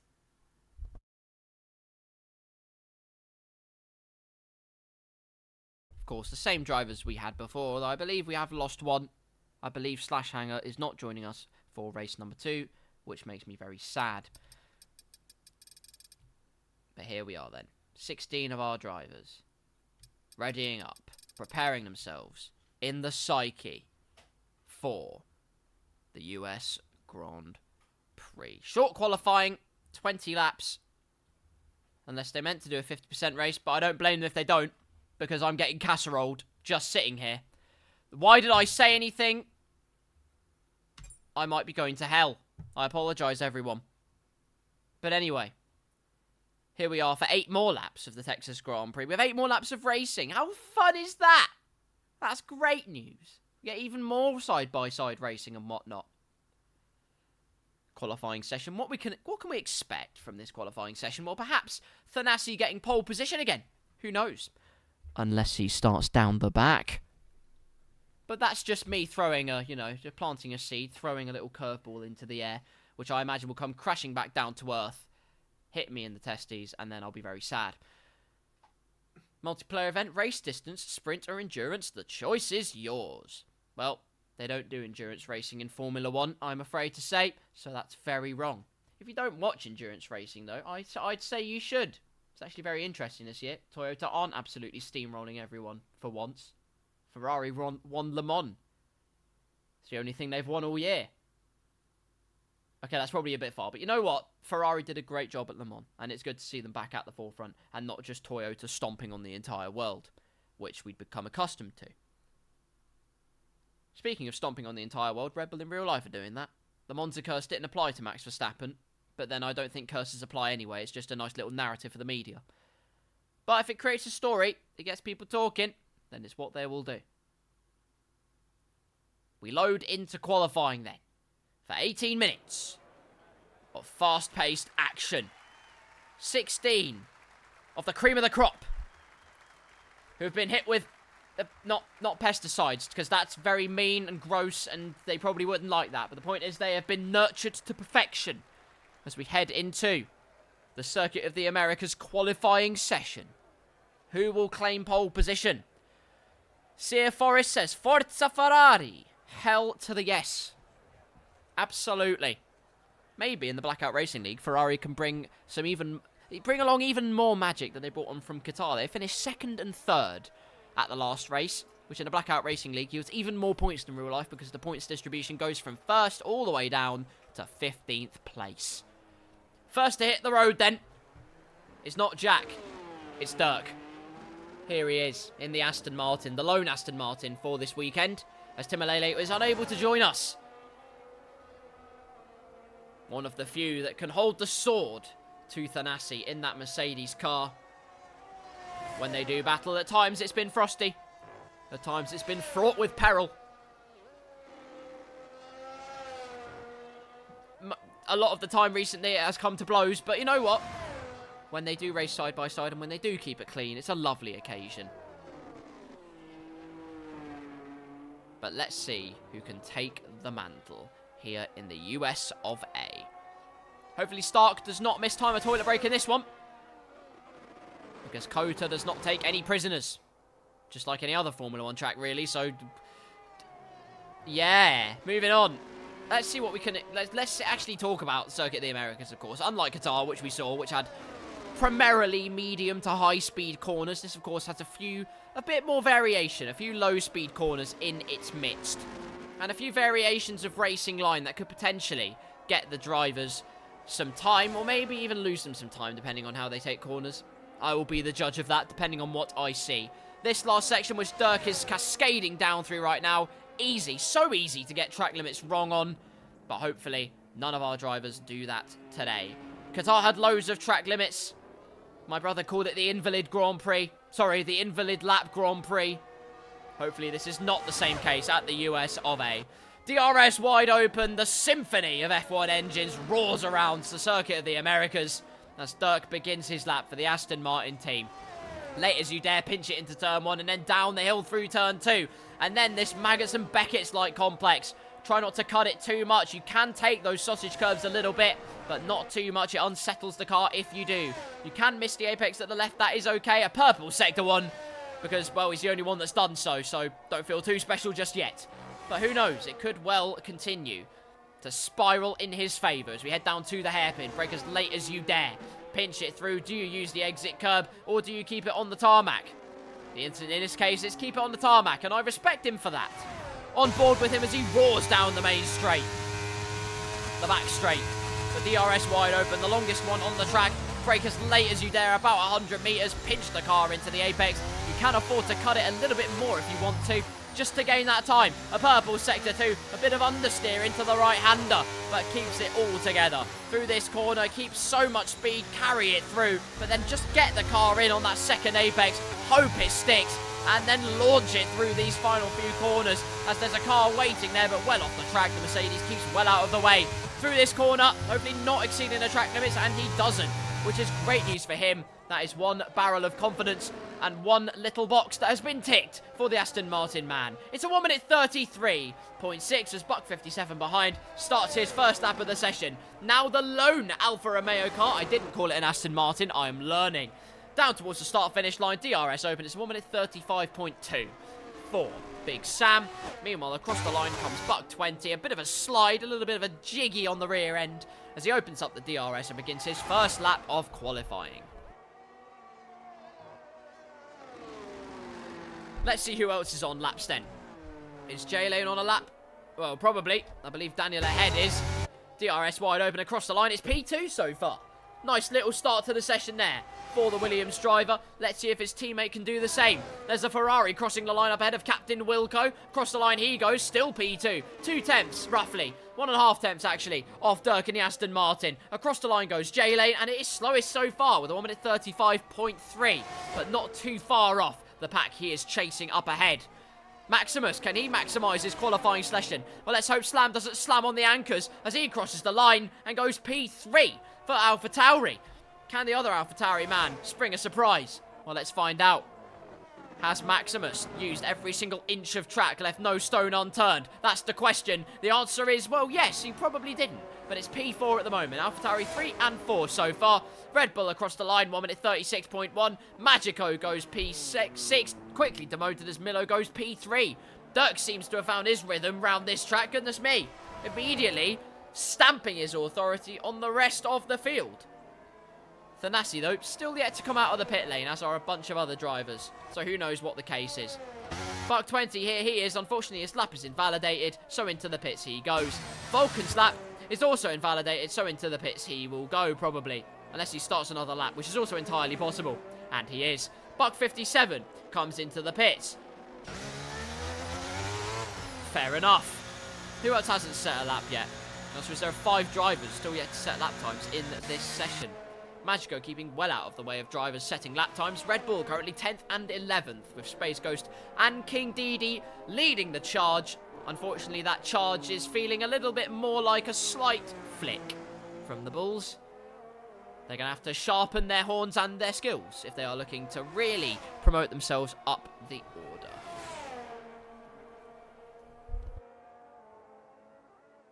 Well, Circuit of the Americas qualifying then. Seems to have sprung up a bit of a surprise so far.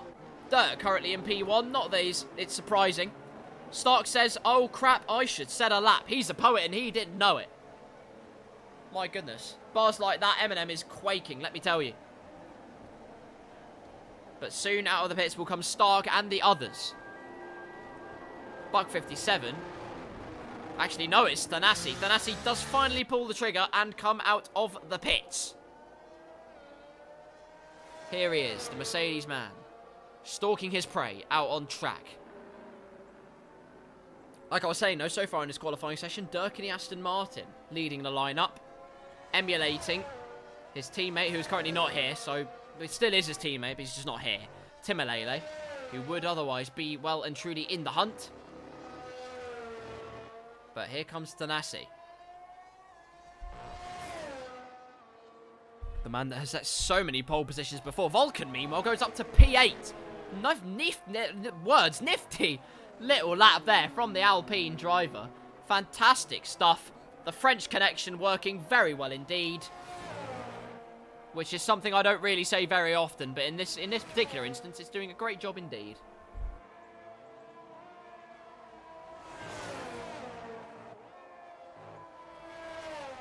Here's your order so far then. Dirk P1 and setting an outlap currently with Captain Wilco P2. A bit of a slide on from Dirk there, getting a bit of Tokyo drifting on.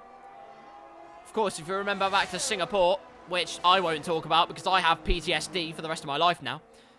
But if you do remember that race, you'll remember we had the drift competition at the end between the Bucks. Buck 20 won it convincingly as Buck 57 crashed and burned at the end of the competition. Which is about as well as I expected it to go. So, you know what? For that, I'll give him a pass. Thanasi then begins setting a lap time. Turn up the noise, turn up the volume. Once again, we ride on board with the championship leader as we head through a lap of Qatar.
No histrionics, and what's he doing?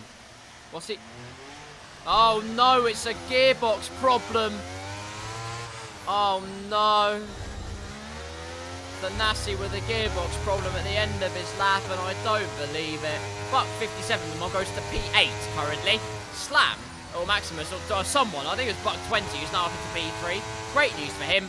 Miller, meanwhile, on his out lap and looking to set another lap that is even faster and even betterer than his one before.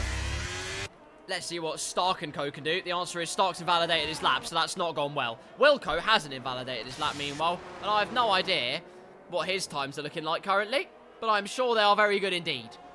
Full throttle, pedal to the metal stuff. The aerodynamics hunker the car down into the bitumen.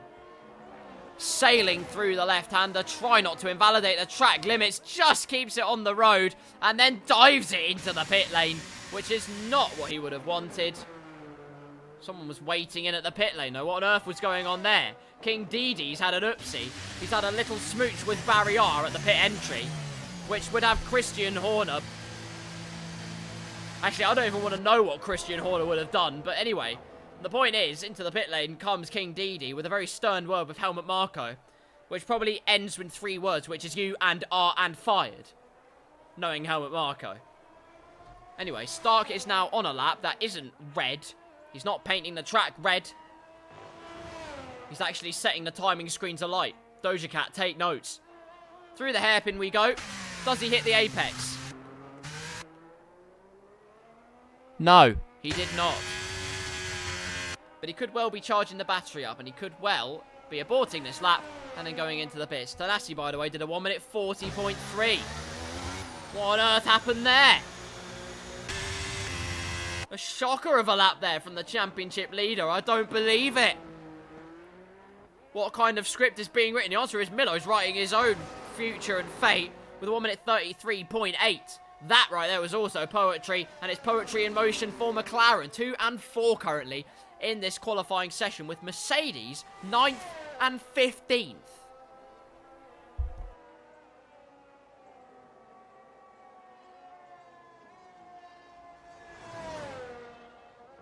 McLaren mauling their opposition then. For Mercedes, it's slightly melting away from their grasp. That's the story of qualifying so far then. AlphaTauri, by the way, 5th and 6th. Once again, providing the goods, doing the business. Maximus on a lap. Is he maximising his potential once again? That's the question. We'll have the answers very, very shortly. Through the left-hander. And he's going into the pits. So forget anything I just said. Dirk's on an outlap though, the current pole sitter. Hasn't got a pole position. When I've been commentating, at least. He may well have had one when I wasn't commentating. But so far, this is the first time he's been able to sniff and have a whiff of the succulent texture of pole position. What does pole position taste like? Well, probably alright. It's probably a fleeting taste before eventually you get egg on your face if the race doesn't go very well. But Dirk is on a lap then to try and cement his pole position. Let's see what he does. Slam also into the pit, deciding that new tyres is indeed the advantage to have. Alpine are out and about. Vulcan and Magico are both well on their way to setting lap times. I would have said that. But Magico's gone for a spot of lawn mowing on the exit of turn number 1. Which is fair enough. Letting the planet rejuvenate one step at a time. I respect that environmentalism from the Alpine driver. Unfortunately, the championship is not settled on environmentalism, so let's turn back to Dirk. As he goes through Sector 1, no idea what the sector times splits were looking like. I'm going to find out for Sector 2, though. Does he hit the apex? No. But the exit is still decent. A little bit of wheel spin on the end, getting a bit squirrely. But keeps his bushy tail in order and finds his next way to the next nut. Or corner, should I say. That's a bit sus. Stop that, Dirk. Through into the left-hander he goes, using a bit of the curb on the entry to really widen the track as much as possible. Doing the same here for this right-hander. It's, again, that momentum you want to carry through this section. You don't want to be floundering as you go through. The left-hander's flicking the car in. Does hit the apex comfortably. There's a little bit of a bump as the car just compresses through that left-hander. Slightly unsettles it, but you just have to hope it all sticks and pray that you carry the speed through the right-hander. Through the left-hander. Comfortable. In fact, a little bit more momentum carried from the Aston Martin driver, and he doesn't set a lap. Why do I bother? I get no fun in these qualifying sessions. I'm depressed. Is anyone else setting a lap? Buck 20, please tell me you are. Oh my god, you actually are. Buck 20 is keeping my self-esteem at an all-time high. Does he hit the apex? Definitely not. That was wider than me. But through onto the back straight we go. DRS will be wide open. He's going to use a succulent DRS. Succulent oxygen. Clean as you like. Was about to say succulent slipstream, but didn't use the Ferrari up ahead as bait. through that left-hand corner. He fishes a wonderful line through there. And through the right-hander, he continues. It's a purple Sector 2. Now we're seeing things get very interesting. This is what you love to see. Through the left-handers we go. Can Buck 20 claim provisional pole position? As there's yellow flags everywhere, but it's just everyone backing off, trying to find track position and not impede other drivers on their flying laps. Through the final two corners, still not painting the track red, but setting the timing screens ablaze. As Buck 20 will erupt the McLaren into P1. A 1 minute 33.4. A very middle-class set of applause from the crowd there, who's really witnessed a great lap from the McLaren man. But unfortunately, they decided that was not all it was cracked up to be. That was very mean, in fact. Magico, meanwhile, on his lap. On board with the Alpine man we will go. I timed that very, very wrong. Oh. Stark might be P10 in this qualifying session. That is not ideal. But, like I said, the race is next. And the race is generally where the fruit is born, or bared. I don't know. Magico through the final corner. English eludes me. Does Pace elude the Alpine? I don't know, but I can imagine he's going for another lap, and he is doing so. He's pushing mega hard down the main straight. Let's see what everyone else does. AlphaTauri into the pit lane. Maximus's qualifying session is done. Vulcan crosses the line and goes up to P7. Fantastic lap from the Alpine driver. Let's see what Buck 57, can do. The answer is Thanasi's just setting his lap, and Buck 57 is about to start his. Red Bull across the line up into P9 goes Space Ghost. Big Sam across the line to start his final flying lap. J-Lane, meanwhile, on the back straight. DRS wide open. Williams currently 8th and 14th. But I have no doubt they will improve massively. Stark says, I went to test the car with lots of fuel and didn't recognise that I had 3 minutes left. Well, the slight chronological issue aside, sorry, Wilco's just set the fastest time. A 1 minute 33.3. One side of the Tifosi might have a gammy leg and the horse might be slightly sedated. But you know what? Captain Wilco steered clear of the ketamine and has well and truly cemented himself in pole position. A 10th almost ahead of Buck 20, but the times will come down thick and fast. J-Lane's the next man to try and rip pole position out of the Ferrari's grasp. Goes P5. Decent lap, but not quite enough to try and prize pole position away. Magico through the final corner as he sprinkled a bit of stardust on this star-studded layout. The answer is P10. Slight improvement, but an improvement nonetheless. Vulcan, what is Vulcan doing? Still pushing like hell is the answer, but comes into the pits. And we'll end this qualifying session provisionally in P8. A bit of a slide on at the exit there to make Tokyo proud. Thanasi then through the final corner. What does he do? And it's pole position by only 2 attempts, actually. You know what? Fair play. They were all very, very close, you know. Buck 57 does not improve. P14. One Mercedes on top of the world. The other one has had a stinkeroonie. What can Dirk do, though? Started out in pole position.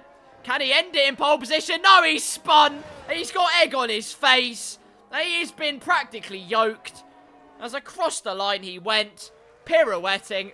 The crowd applaud a 10 out of 10 pirouette with hardly any damage physically. But there will be emotional damage, I have no doubt, for the Aston Martin driver.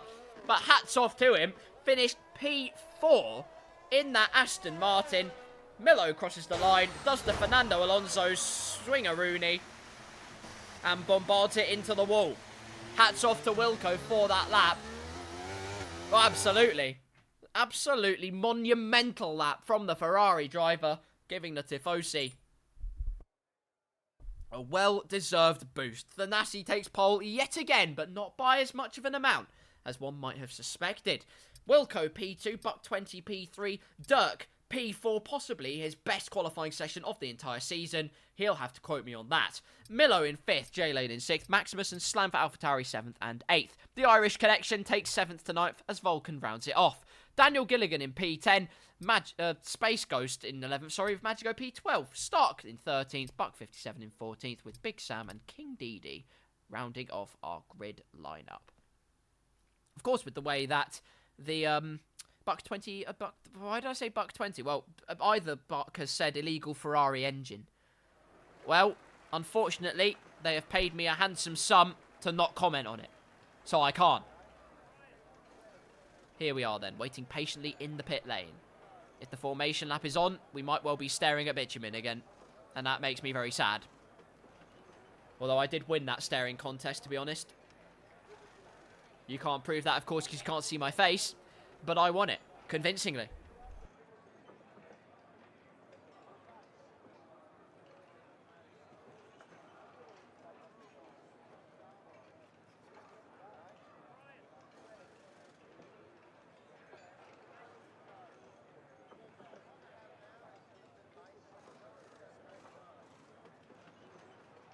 I have nothing really to comment on. We're just in the pit lane, to be honest with you. Thanasi, though, on pole position once again. Does he plan to go for that lights to flag victory, or does he plan on maybe sprucing it up a little bit? Does he end off this Monday evening with a bang? Or Monday morning, Monday afternoon, depending on where you're watching this. It could be any time zone. But we shall soon find out. A great qualifying session all round. 5 red lights, no formation laps. Lights out and away we go. And immediately it's a great start from Wilco. The mediums buy down immediately as Thanasi has a problem. Oh no, another gearbox problem. Has to settle for last place. Oh goodness, you just can't write this stuff. Actually you can, I knew he'd be doing this. But it's now time to watch his progress then. Stark, meanwhile, is getting swamped by Vulcan and Buck 57. Or rather, swamped by Magico. Magico with a great start, up 2 positions, as Stark tries to look for avenues round his competitors. A little bit frisky every which way as Buck 57 goes around the outside. Thanasi, meanwhile, up into P14, but Stark finds the momentum once again. Finds that psychological boost, and up into P11 once again. So, Wilco P1, Buck 22nd, Milo in 3rd. J-Lane 4th, Dirk down to 5th from his starting position. Maximus in 6th, Buck 57's had an issue. The answer is it's a pirouetting issue, but the FIA won't have to do anything to do his safety car as he continues on his merry way. Daniel Gilligan, meanwhile, looks like he's going for a move down the inside potentially of Maximus. Does he get the move done? The answer is yes, he does. Fantastic from the Williams driver on the softs, going aggressive, and it's paying off in spades so far. Potential for a 2-stop, of course, in this race. Potential for variance. Space Ghost also on the softs. AlphaTauri down the inside of him, and they all got very close for comfort. It was a sandwich you don't want to be a part of. But Daniel Gilligan on those soft tyres, proving that they do have some purchase, and up into P6. Stark, meanwhile, has got past Magico, now up into P10 he goes. Lots of drivers having lots of variation. You can go for the 2-stop if you're feeling adventurous. And especially with potential for safety cars, there is no reason why that wouldn't be possible. Wilco still holding the lead then by almost a second in that Ferrari. With that lap proved himself to be possibly top dog. As Thanasi dropped down to the back. He said he was going to do it anyway, I'll be honest. Inside info. That's slightly spoilt the illusion, hasn't it? But you know what? It'll be interesting to see what kind of a fight back he does provide in this Grand Prix. Down in P12 currently, chasing after the Alpine of Magico. Stark, a car that's a car that's close to this fray. He is well and truly Predator. Trying to go for 9th position off of Slam. Medium tyres, of course, on himself and both AlphaTauris off ahead, so the advantage that either one has is slightly nullified. In fact, it's hard for the AlphaTauris. Forget what I said. My eyes have optical issues. Slipstream just being used by the Ferrari, but nothing will probably be really doing. Magico's the one that's looking to be on the move. Down the inside. Big dive from Magico, as in fact he goes into the AlphaTauri, and that means Stark will have some kind of momentum. Almost got sandwiched too close for comfort. Round the outside goes Stark, who goes immediately wide, and it means Thanasi goes through, but briefly, only to be stopped in his wheel tracks by an AlphaTauri of Slam, who went sidewinding his way round, and Stark now up into P9. Goodness me, what battles we've had so far in this race, and it's only going to get spicier now, as on to lap number 3, you've guessed it, the flap is enabled.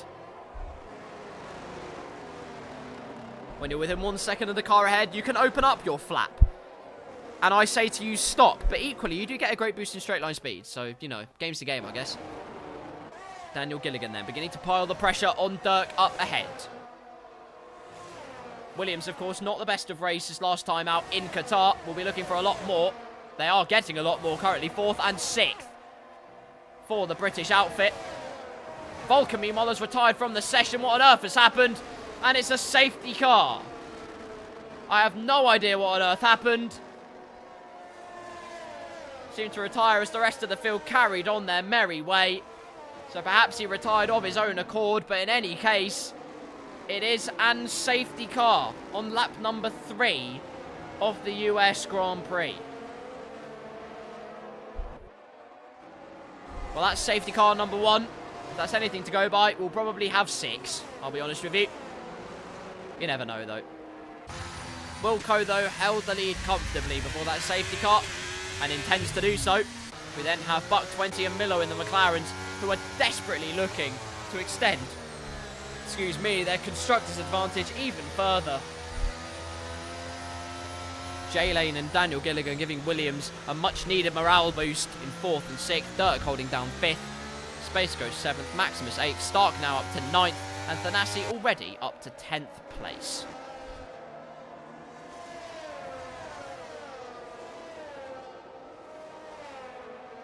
Well, let's see what the drivers get up to then. Do any of them peel into the pits, get off those soft tyres? The answer is... no. They do not. In fact, the more that they keep these tyres in check, the more that potentially they'll be able to do the one-stop. Which would be great news for them, having those faster tyres on their wagon for a longer period of time. Vulcan has left the session meanwhile, and, well, I don't really blame him, to be honest with you. That is not what he would have wanted to happen. Magico, meanwhile, does come into the pits. Is the only driver to pull that trigger. Doesn't need a front wing change, no histrionics. A fresh set of mediums for the Alpine man. And out he goes into the wilderness to cook up the rest of the grid. At least that is his intention. We'll find out if he does so very, very soon indeed. Circuit of the Americas has seen its host of incredible racing over the years. His first race was in 2012, of course, that Lewis Hamilton won in his last year with the McLaren outfit. Since then, we've seen many an interesting race. Not least last year. Chance potentially for Lewis Hamilton to win again. This time on the hard tyres, but unfortunately it was not to be. Max Verstappen did eventually overpower him in that Red Bull with faster tyres. It was a pit stop mistake, a big mistake at that caused the problems for the Red Bull man. So there you are. It was also the race where I think I saw the drive of the season. Fernando bloody Alonso, who did a wheelie on the back straight, trying to pass Lance Stroll, who moved very late. 2 of them are teammates now, and Stroll's getting comparatively smoked, so... There's not really a great look for Lance Stroll. It's never, I mean, it never really has been on most occasions, but, you know, he's had his times in the sun, albeit briefly, but he's had his times in the sun. But, you know, after that almost airplane crash, all he had to do was come into the pits, and despite all of that, still came home to finish in the points. Haas had him disqualified, but it was soon overturned, and I thought rightly so, because really he had no control over whether the wing mirror was actually going to stay on his car. And it was, in my opinion, the drive of the season. That one. From Fernando Alonso at the US Grand Prix. And anyone that disagrees, I respect your opinion, but you are wrong. Buck 57 into the pits then. What tyres does the secondary Buck go on to? Not that he's always the secondary Buck, just in this particular instance, he's not as high up as his Buck counterpart. Soft tyres. Very interesting, sir. And we saw what soft tyres did at the Qatar Grand Prix. We're about to find out what wizardry they conjure up in this race. I just hit the UI, and that was a terrible idea, because that's not what I wanted to do. Let's go to the details then. These are the tyres so far. 2 drivers only to have made pit stops yet. Magico and Buck 57 being those drivers. As we process behind the safety car. It really is like the M25 at rush hour. Just a slow processional. With Captain Wilco sailing on in P1. The two McLarens are 2 and 3, which is great for their constructors' hopes. J-Lane in 4th, Dirk 5th, Daniel Gilligan holding down 6th place for Williams. Space goes 7th, Maximus 8th, Stark 9th, and Thanasi completes your top 10. No change there, but there could well be change everywhere else if things get very fruity. Which I hope they do, because we like seeing fruity racing, let's be honest. We expected carnage into turn 1, we didn't get too much of it. We of course saw Thanasi with that gearbox problem. Didn't you know they added that as a feature? In F1 23 you can have intermittent gearbox faults, intermittent car faults in online. EA aren't man enough, they never would add that in, let's be honest. Safety car in this lap then, and I don't have to waffle about strategies, prior races, or anything else besides. Wilco now just backs the pack up, controls them to his pace, and the prancing horse can soon gallop away when it desires to. Of course, got to wait for that safety car to come into the pits. One of the things that annoys me about F1 23 is why can't we have full control over the throttle pedal? Why can't we? Give us control of other things. We used to have it in F1 22 and now we don't. Why? We're not 6. We can do it. Anyway, my rant aside, Captain Wilco then, hoping to steer his ship into the uncharted waters and come out with a pot full of treasure. When does he pull the trigger then? He's got someone behind him who notoriously doesn't get restarts right, but definitely saw that one coming from a mile away. Let's see what Wilco can do then. Across the line he goes, and we go racing once again here at the US Grand Prix as the clouds begin to descend. Wilco out in front for Ferrari with two McLarens, 2 and 3. J-Lane P4 and trying to pile on the pressure. Dirk P5, space goes to Maximus, go head to head. Look at this, down the inside goes the AlphaTauri driver, will have the outside, but the momentum from the Red Bull is vastly superior, and he carries on his merry way. Big Sam down to 15th, displaced by Magico and Buck 57 on those newer tyres. Let's see what progress Stark and Co can make down behind then. Currently in 9th place, Maximus of course didn't get that place and now has the Ferrari for company to deal with that pressure. You think about sailing one to the inside. Look at the confidence on the brakes though. You wouldn't be half surprised if he did try and go for that manoeuvre. We'll be using ERS all the way down this straight. Thanasi just keeping a watching brief in 10th behind. It's the most casual I'm seeing in drive. Just driving for the fun of it at the moment. As the rain has begun. Start goes very wide. And Thanasi goes up into P9. That was... yeah, I've got nothing to add to that, really. Let's look at other stipulations then. With the rain coming down now, that changes the complexion of this race completely.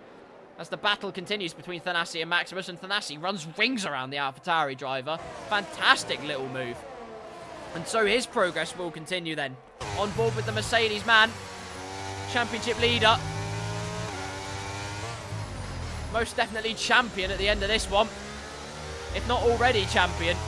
But I'll crown him in the proper way without me having to worry about whether he is or isn't champion. Into the pits though comes Stark and the Red Bull, and onto intermediates they go straight away. Very interesting indeed. Let's enable that lap time data and you can see for yourself what kind of stipulations the rain is having. Wilco is 3 temps up on his best sector 1 of the entire race. So you'd have to say it's probably not quite time for the intermediate tyres, but you know, if you have nothing to lose, then it's what you go for it. Let's see what kind of pace Stark has compared to Big Sam up ahead. The gap's hardly equalising at all. Really not stabilised. The battles continue long and hard through this US Grand Prix. Wilco then. Wilco was the man that went early onto those intermediates in Japan. Proved to be the wrong decision and his teammate won the race. Stark is the one on intermediates early on in this race. If it proves to be the wrong decision, well, his teammate could well win the race. If you believe in fate. Let's see what Thanasi's up to. Going very argy-bargy with Daniel Gilligan. And Maximus is now getting involved. Back into the slipstream and back into P8. Tucks Thanasi. And that means Maximus could potentially have a go. Doesn't think about it in the end. As Buck 57, sorry, I'm getting the Bucks mixed up. Goodness me. Up into P10 on those fresher softs he goes. And still side by side between himself and Slam, but only briefly. Up into the final points-paying position in real life goes Buck 57. Daniel Gilligan, though, into the pits, and you can see a bit of a sheen coming on to the track surface. So who knows, it could well be time for those intermediate tyres more sooner than you think. Into the pits, and onto the intermediate tyres. Stark did catch up Big Sam quite a bit on that lap. Whether he does get past fully, you can see the rain is coming down relatively heavily speaking. Big Sam will be side by side as they come out of the pit lane. Stark try and go for a move. The answer is Big Sam kind of overcooks it. And so Stark tries to go for the switchback and sweeps round Big Sam.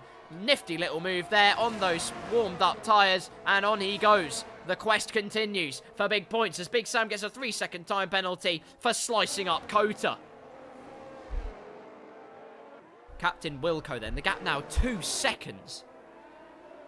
He's looking near on imperious so far this race. An incredible little drive from the Ferrari man.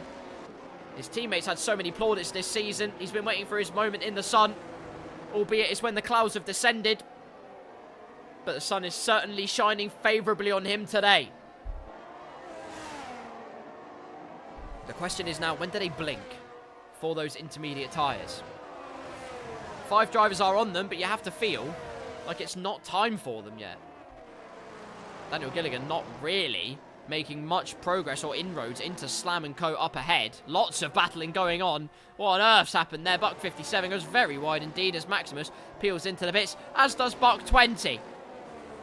Who else is coming in? Who knows? I don't even know anymore. Big Sam and Stark are having a ding-dong battle there towards the back of the field. Stark is the one that eventually comes out on top, but it's all happening here at Qatar. Into the pits, Buck 20 onto the intermediates, but again, still feels like it's not time for them yet. You'd have to say, still not enough impetus to strap them on and see if any progress can be made. I forgot to catch the Sector 1 split of Captain Wilco because I'm a knob. So let's find out what Sector 2 has in store. 2.6 seconds is the gap between himself and Milo behind. The Ferrari man is having a scorcher of a race. Meanwhile, there's a yellow flag in Sector 2. Space Ghost has had a bit of an oopsie. No idea what happened there. Must have either gone wide or had a spin of some kind. The answer is he's got physical and emotional damage. Front left end plate is gone. And that is not what he would have hoped for whatsoever. Just watching patiently. And meanwhile, Thanasi, by the way, championship leader, up into P4 at this point in time. Chasing down Dirk, who currently holds down the final podium-paying position. Captain Wilco, the gap now increases to 3.1 seconds. Now 3.2. It's an imperious drive from the Ferrari man. Really is. Incredible stuff. Thanasi, meanwhile, is going to pile the pressure on and on and on. Metric tons of it being applied as he has the outside line, thinks better of it. Potential for a switchback manoeuvre. Faints to the inside, brakes late as you dare. A little bit of a smooch on the rear end. A Slam gets past Space Ghost into the final sector. Thanasi, I have no doubt, with DRS open, will surely go for a swooping dive down the inside and relinquish P3. No, he doesn't. I don't write the scripts, as it turns out. The battle still rages on. Meanwhile, J-Lane is getting past Slam because Slam is in the pit lane. Buck 20 is just behind him, by the way. I'm just keeping an eye on the pace. 1.9 seconds is the gap between Buck 20. Meanwhile, Slam's gone onto wet. That's wrong currently, but you know what? I respect the decision. The gap now is definitely coming down. 1.2 seconds between J-Lane and Buck 20. On board with the McLaren man, as the track suddenly favours those on the wet tyres. Captain Wilco has the lead of this race, but the question is for how much longer, because Buck 20 clearly has supreme pace on those intermediates and could well go for an easy move round this hairpin corner. Doesn't even need to do it in the corner, could just have a better traction. And you know what? You're damn right he does. Deploying a bit of battery down the inside. DRS still enabled, of course, but the FIA clearly need a new guide dog because the rain is coming down thick and fast. As down the inside goes Buck 20 and up into P7 he goes. And now we see what kind of inroads he can make on Magico up ahead. Thanasi, meanwhile, as predicted, did get past Dirk up into P3. Bided his time, just being meticulously calculating every single move. Meanwhile, Milo comes into the pits. He's seeing his teammate scorching progress and thinks, alright, I want a piece of that. This is not how Milo sounds, to be quite clear. Please don't sue me. Into the pits and onto the intermediate tyres goes Milo in the McLaren. Out he goes. Where is Buck 20 on the track? The answer is, well, Buck 20 is long gone. Absolutely long gone. Unbelievable.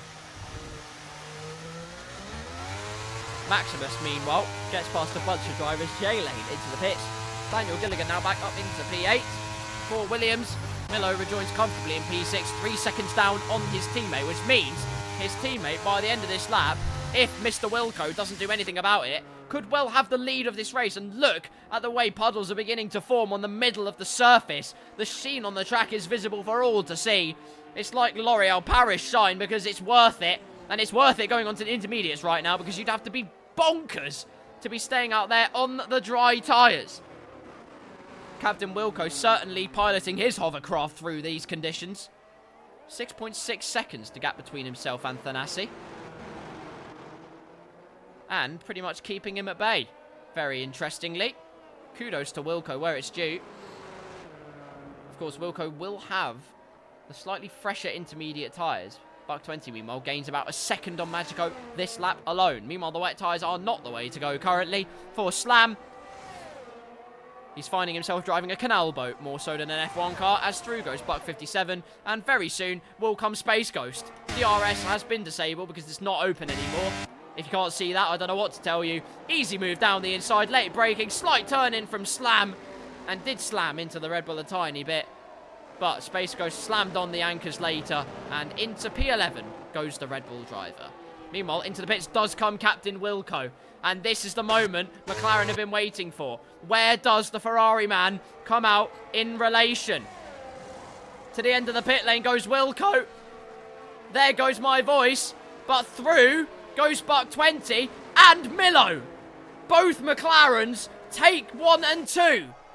Wilco and Ferrari caught napping after what was such a dominant first phase of the race has all turned to knout, as through goes Milo and Buck 20 to claim the top 2 spaces in this race, and that for their constructors all is the absolute perfect scenario.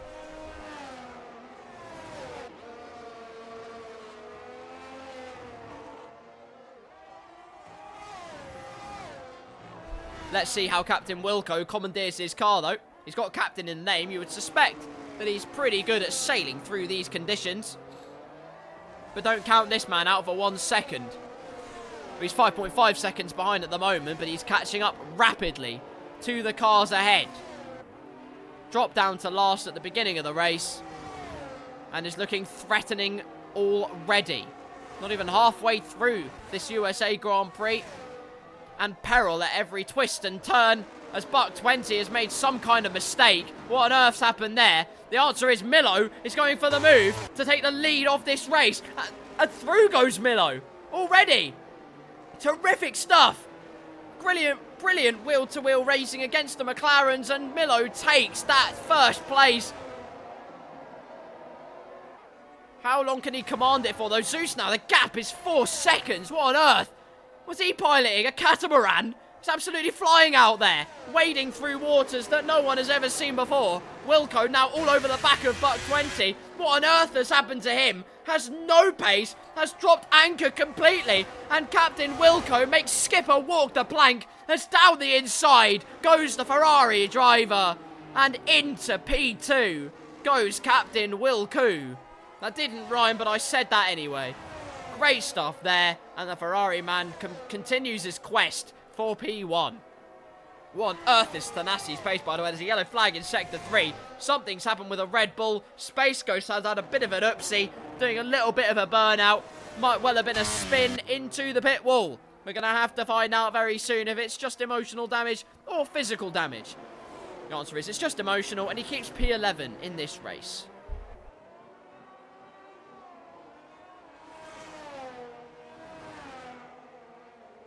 Lap number 13 of the US Grand Prix here in Blackout, and a blissfully beautiful helicopter shot showing us this sidewinding complex that Space Ghost is powering his way through right now. Milo is your leader, but Captain Wilco is on the charge. Here's someone else, that is. Thanasi down the inside of Buck 20. And as they get to the corner, he has the superior traction and grip. And up into P3 goes the Mercedes man. King Didi's out of the race. And it could well be a safety car. I have no idea yet what on earth happened. The answer is he's in the pit lane, so there should be no need for a safety car, which is great news. And we continue racing. So, from last place, Thanasi has worked his way already up into P3. King Didi has left the session disgruntled by something that happened, possibly front wing damage, I have no idea. But not the way he would have wanted his US Grand Prix to fan out. Out of the race, out of the running.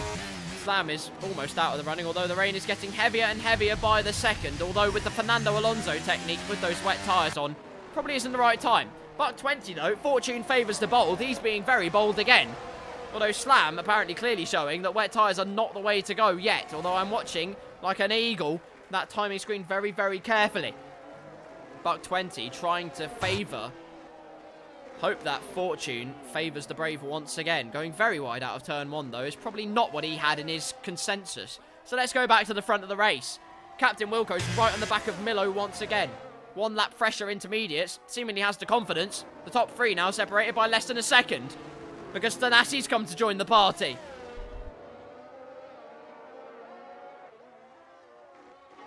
Could well be a saucy spectacle. On board with Wilco. Not using battery though, just being very, very patient indeed. I must say, one thing Ferrari does have over Mercedes in this particular instance is that the ERS bar is much, much substantially girthier. If that's a good thing, I leave up to you. I say any girth is good girth.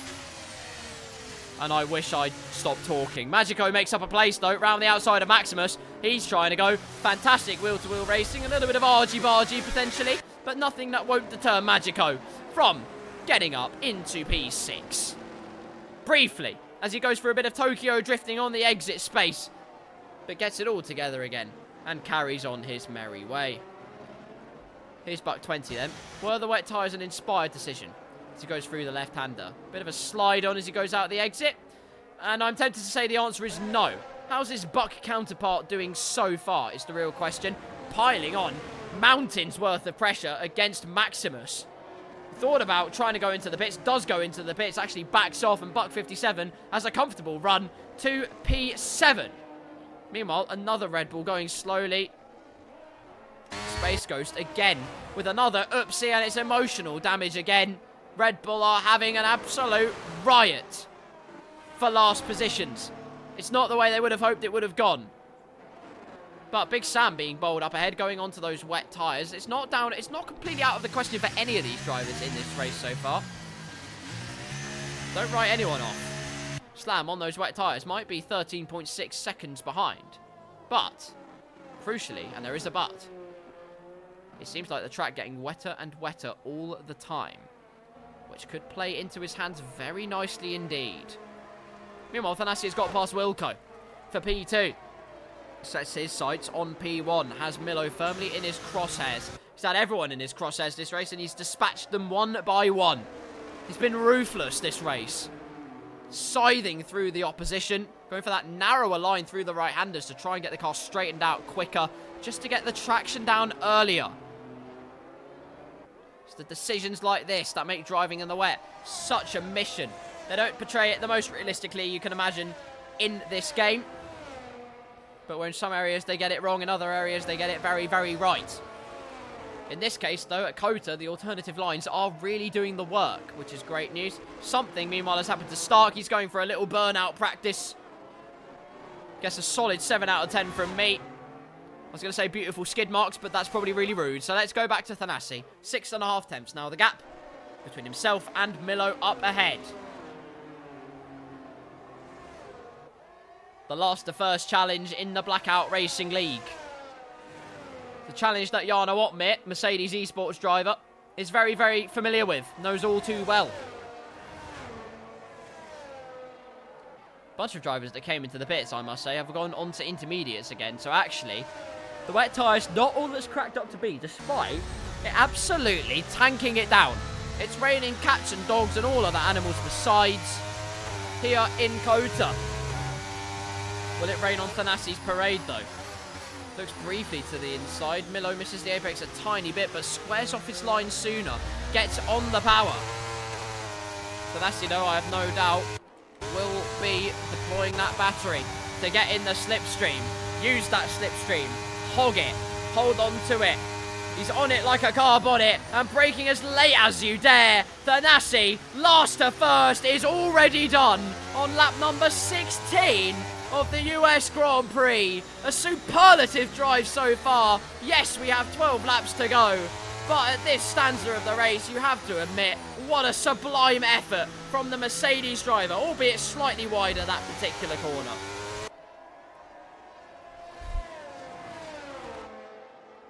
And so, the F1 circus continues on.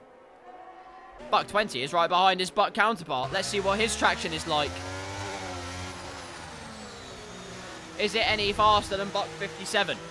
Can he find a move on the wet tyres? The answer is no. Still hardly any confidence on those wet tyres for Buck 20. Yes, somewhat keeping up with his teammate, but at this point here, you'd still want to be on inters. You want to wait for just the right moment where it gets just too wet. And I've no doubt the drivers will be on the radio screaming to Jeff, saying, "What the bloody hell is the weather doing, mate?" And he'll probably go, "Don't know." He probably will just say there's heavy rain, and that's it, not even give you a tyre, which is pretty akin to what most of the information is on this game, so there you go. Still not quite time for the wet tyres yet. Some pulling the trigger too early. One of which is this man, Buck 20. Trying to look for every avenue past his Buck 57 counterpart. I keep doing that. Slap me, please. But no avenue presenting itself just yet. Wilco trying to go for the move on Milo, meanwhile. Thought about it at the hairpin. The gap suddenly dropping again, though, to nearly a second. So the battle will ferociously rage on between the McLaren and the Ferrari. The Mercedes man of Thanassi, meanwhile, goes very wide into that particular corner. Again, just making a few mistakes here in the wet conditions, which you do expect to see. You can't really predict what the weather is going to be doing this entire time. The rain seemingly coming down, being heavier and heavier. Most drivers staying out on the intermediate. Some have pulled the trigger, gone onto the wet tyres, but it still seems to be just a little bit too early. Patience is key in these kinds of conditions. Waiting to see what the weather does, not simply pulling the trigger when you fancy. Although we are in America. Okay, let's move on. Before I get cancelled by political Twitter, here's the situation. Thanassi has gone from last to first in this race. Qualified P1, dropped to P16, now is already P1 and with 10 laps to go. Milo in P2 with Wilco hot on his heels in P3. Dirk P4, Daniel Gilligan holding down P5 from Magico in P6. Buck 57 has the second of his numbers in this particular instance in P7, Buck 20 in P8. Maximus in 9th, and finally rounding out the top 10 is J-Lane with Big Sam, Spaceco, Stark and Slam, all looking for potential safety cars to assist their progress in this race. Wilco, meanwhile, 2 tenths behind. Look at this. All over the gearbox of Milo. Could almost be pushing his diffuser through that first sector. Got to be so careful on the brakes. Nothing too overzealous. This time Wilco gets it right. Very right. How much battery has Milo got to play with? The answer is more than Wilco. But they have a high amount nonetheless, so it's going to be a stalemate on this particular instance. Wilco has got to be right in that slipstream to make any sort of lasting impression on getting that P2. But we will see, hopefully, he just puts Milo under that little bit of pressure. Comes out from behind his car, scares him a little bit, puts him into a mistake. That's potentially where that second place will be awarded in this race. Just that little bit of cunning, that little bit of intelligence in the racecraft. Of course, in the wet, confidence is absolutely imperative as Slam has retired. The race has not gone his way at all, it must be said. Into the pit lane he goes for a turkey sandwich. And rightly so, because he'd be nice and dry. Unlike all of our drivers out here, he leaves the session, hopefully for a turkey sandwich, so he can... what's the word? Quell the hunger? Quell the fear? It doesn't really work, does it? Wilco, though, close as he's ever been. 3 attempts behind, out of the pits, though. Comes Slam. And because his AI is right into the path of Milo, and that gives Wilco possibly the best presentable opportunity yet. Hopefully the AI of Slam's car stays out of the way, and it does. But that's pressure that Milo definitely did not need. Meeting the slow AlphaTauri at the apex. And now the battle can rage on between these two. It's been volcanic so far. How much will it erupt? You're about to find out. Daniel Gilligan and co into the pits. Meanwhile, in comes the Williams driver onto a new set of intermediate tyres. Buck 20 also goes onto intermediate tyres. Clearly, the wet gamble has not paid off in this particular instance. That means Magico comfortably holds P5. And that's pretty incredible, I must say. P5 for the Alpine driver. Had a week off due to illness, has come back. Rejuvenated, refreshed. Captain Wilco potentially going for a move. I'll keep a watch on. As I was saying though, Magico back in the saddle. And showing why he's the captain. The Ranger of Alpine. The big dog. Because he's absolutely loving these wet conditions. 10.5 seconds between himself and the Mercedes of Buck 57. Down in 6th place.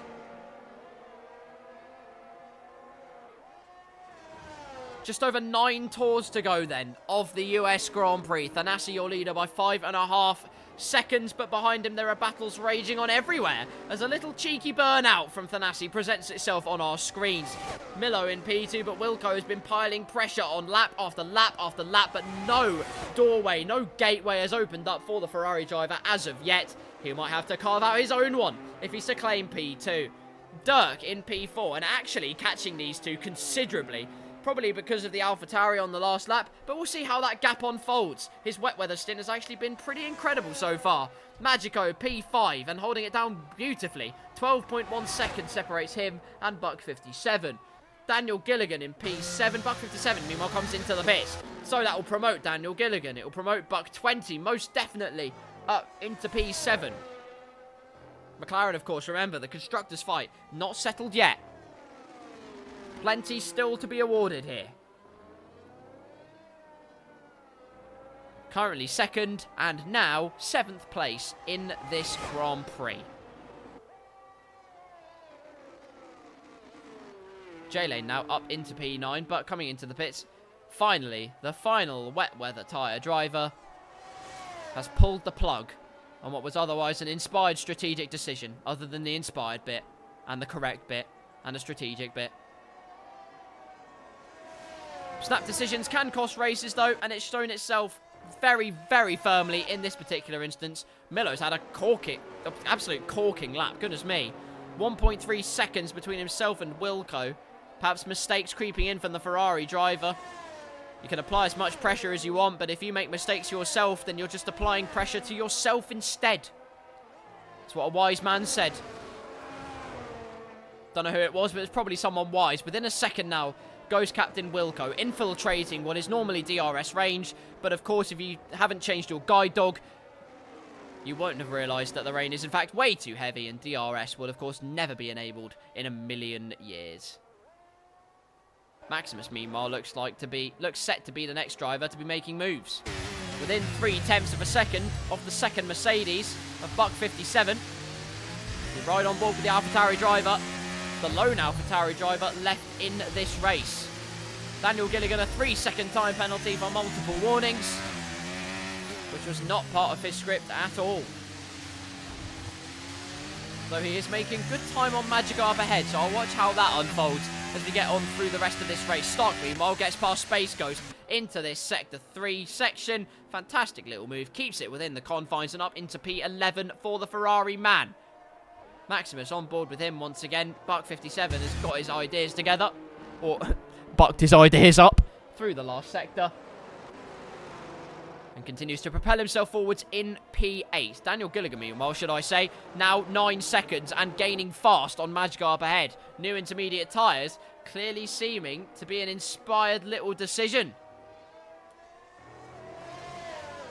Using every inch of track. Of course, when those intermediate tyres start to wear out, you lose tread in the tyres. You lose the ability to displace water.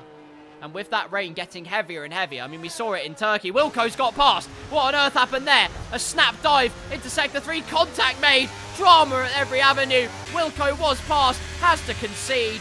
And I assume it got a bit frosty there. He seemed to back out very generously indeed. But some argy-bargy racing between the McLaren and the Ferrari then, as things got a little bit frosty on the collar. That just means Dirk's now within 3 seconds of these drivers. The more that they fight, the more the Aston Martin driver gets into the battle. Looked like Wilco just dived it down the inside into the left-hander. It all suddenly changed quick as a flash. Daniel Gilligan, meanwhile, now 5 seconds behind Magico.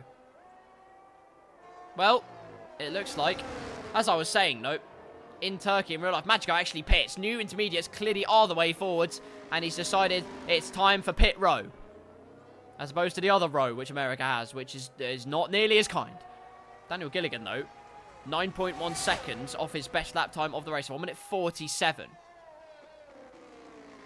If we compare that to the likes of Thanasi, as my computer has a skill issue, and now I want to die. But we'll see what Thanasi's lap time is saying as we get onto the end of this lap. He now leads by almost 10 seconds as Buck 20 gets past Magico. But out the pits comes Magico, and not too far behind Buck 20. He almost went spearing off the track, but luckily he keeps it on and continues on his merry way. Let's see what the sector times are saying for Thanasi so far, as I was saying. Because I'm watching Daniel Gilligan's pace, and I'm seeing an absolutely meteoric showing so far. Like I was saying, though, in Turkey, I had a situation where the track didn't have much rain on it, but because of the cold temperatures, it didn't really get rid of the water on the track. It was down to the tyres to do so. It was in 2020, we saw Hamilton and Perez make an inspired decision to just stay on their first set of intermediate tyres, as potentially Wilco tried to go for another move there, but nothing doing. He's just looking for that inside line to provide him with the opportunity, but nothing doing there. Across the line goes Thanasi. As you can see, that 147 window is long gone. He's actually 3.5 seconds a lap slower than Daniel Gilligan on that new set of intermediate tyres. So, progress, if you're on new intermediates, is a lovely time.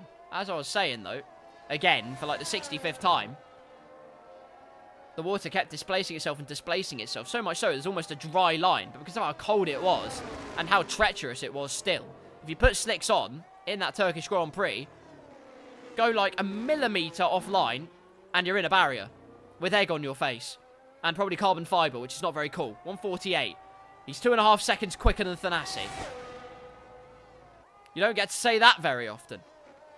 But today, Daniel Gilligan, yes, you can. So that's why slick to medium was more important. Not only is the temperature window more favourable for the drivers,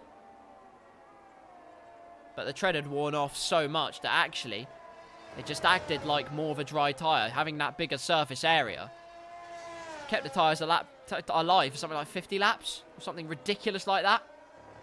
It's a crazy, crazy effort from Lewis Hamilton to win what was his record equaling 7th World Championship in that race. Let's see what Wilco's doing meanwhile. It's another dive down the inside or trying to go around the outside. That has not materialised. And again, it just brings Dirk closer and closer into this battle. It's not what these two will have hoped for whatsoever. And if anything goes drastically wrong, well, the Williams of Daniel Gilligan could well be just round the corner from this particular Dodgems scrap. It felt like Dodgems at one point. Argy-bargy, clinky-clanky, all the rest. The battle ferociously stays alight. A never-ending fire. Milo, though, doing a great job to defend from Wilco. A decent exit from the Ferrari man, but again, Milo will just be deploying that battery out of that final corner. Wilco not having that much battery to fight with in comparison. Has to keep settled in that P3 position for the moment. Dirk now within a second of Wilco behind. So he actually has been reeling these two in slowly but surely. The Aston Martin driver's pace, clearly something to behold. Could well get a podium for the Aston Martin team in this Grand Prix. Qualified P4, that's his position at the moment. We'll be looking to improve it tenfold. Well, not tenfold, probably twofold is the maximum he can hope for, but it'll try to do so nonetheless. Daniel Gilligan, now 16.5 seconds off this battle. It's like 3 seconds a lap he's catching these guys. I'd almost start to be worried if I was them. 5 tours of this track to go, and the hard battling they might do. This Williams man may not be far away from potentially spoiling their party. Wilco could try and move down the inside. Nothing doing, of course. Keeps it on the road. Stays firmly in the wheel tracks. Just has to keep it close and wait for an opportune moment here. Just can't be too overzealous. It's all about having the speed, but it's about picking your battles as well. Look, look at this. I'm going to cough my lungs out to bits. Milo defends the inside. Wilco thinks about the switchback, but nothing doing there. Dirk's keeping a watching brief all the while. And while these guys defend, you are going to watch the Williams driver of Daniel gain time hand over fist through the left-hander. 15.1 seconds. Turns to 15.2 briefly. Oh, wait, make that 15.0. 14.8. The new intermediates really are doing the business, especially as it seems into high-speed corners. Things have really mellowed out a little bit in this race. The big battle, of course, is between these drivers. Milo, Wilco, and Durko. Stark, meanwhile, gets up into P11. On Space Ghost. Space Ghost feints to the inside, thinks about deterring Stark, but nothing doing. Stark promotes himself into P11 once again in this race. So what can we see from the front lot then? Well, Wilco's got a time penalty, which means Dirk pretty much is guaranteed a podium if he doesn't, you know, screw it up, basically. So that's what he hopefully won't do, and Aston Martin will have another podium to their name. Cutting that corner as fine as you like, and look how close Wilco is. Just getting a bit of a slide on, though. Just losing that confidence a tiny bit as he comes out of that first section complex. Buck 20, meanwhile, goes on to softs. Which I find quite strange because it's a constructors fight to have. But, you know, whatever. Game's the game. It might be an inspired decision. You never know. 6.8 seconds currently the gap. And he could catch that up meteorically. We're about to find out. Jelly, meanwhile, the slight slide, but carries on, keeps it on the road. Wilco, meanwhile, has the best chance for a move yet. It's going to have to be divine racecraft between both of these guys. Again, Milo defends the middle of the track as Dirk does keep behind. You can see it in the mirrors. Keeps a watching brief. There's no way past Milo the roadblock. It's keeping them well and truly at bay. Exactly what he needs to do in this race. Wilco, though, moving this way and that way. Milo keeping his P2 firmly in his grasp.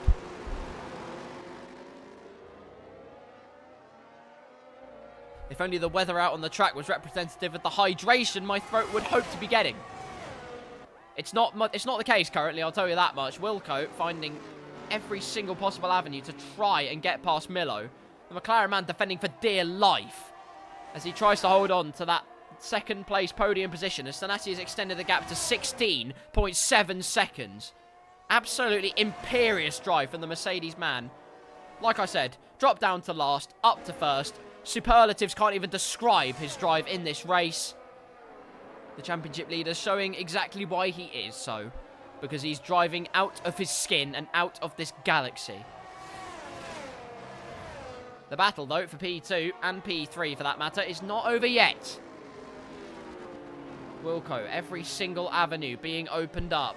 Every single piece of pressure being applied.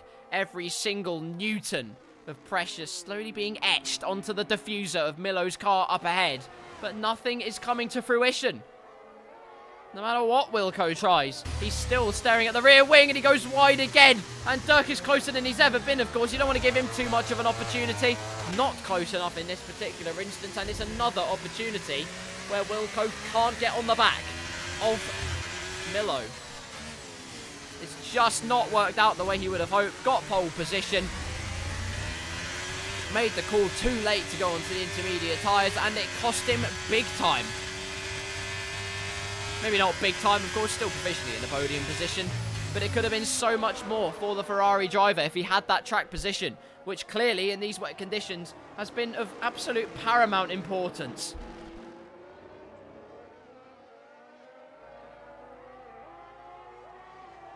Two tours to go of this track, as J-Lane also comes in for softs. Ladies and gentlemen, we're going to have another drift competition at the US Grand Prix, so stay tuned for that, because that will get very interesting indeed.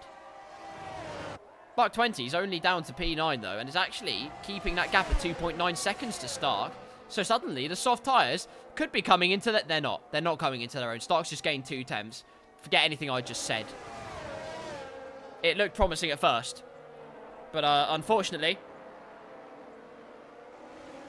it is not coming to fruition for that soft tyre gamble.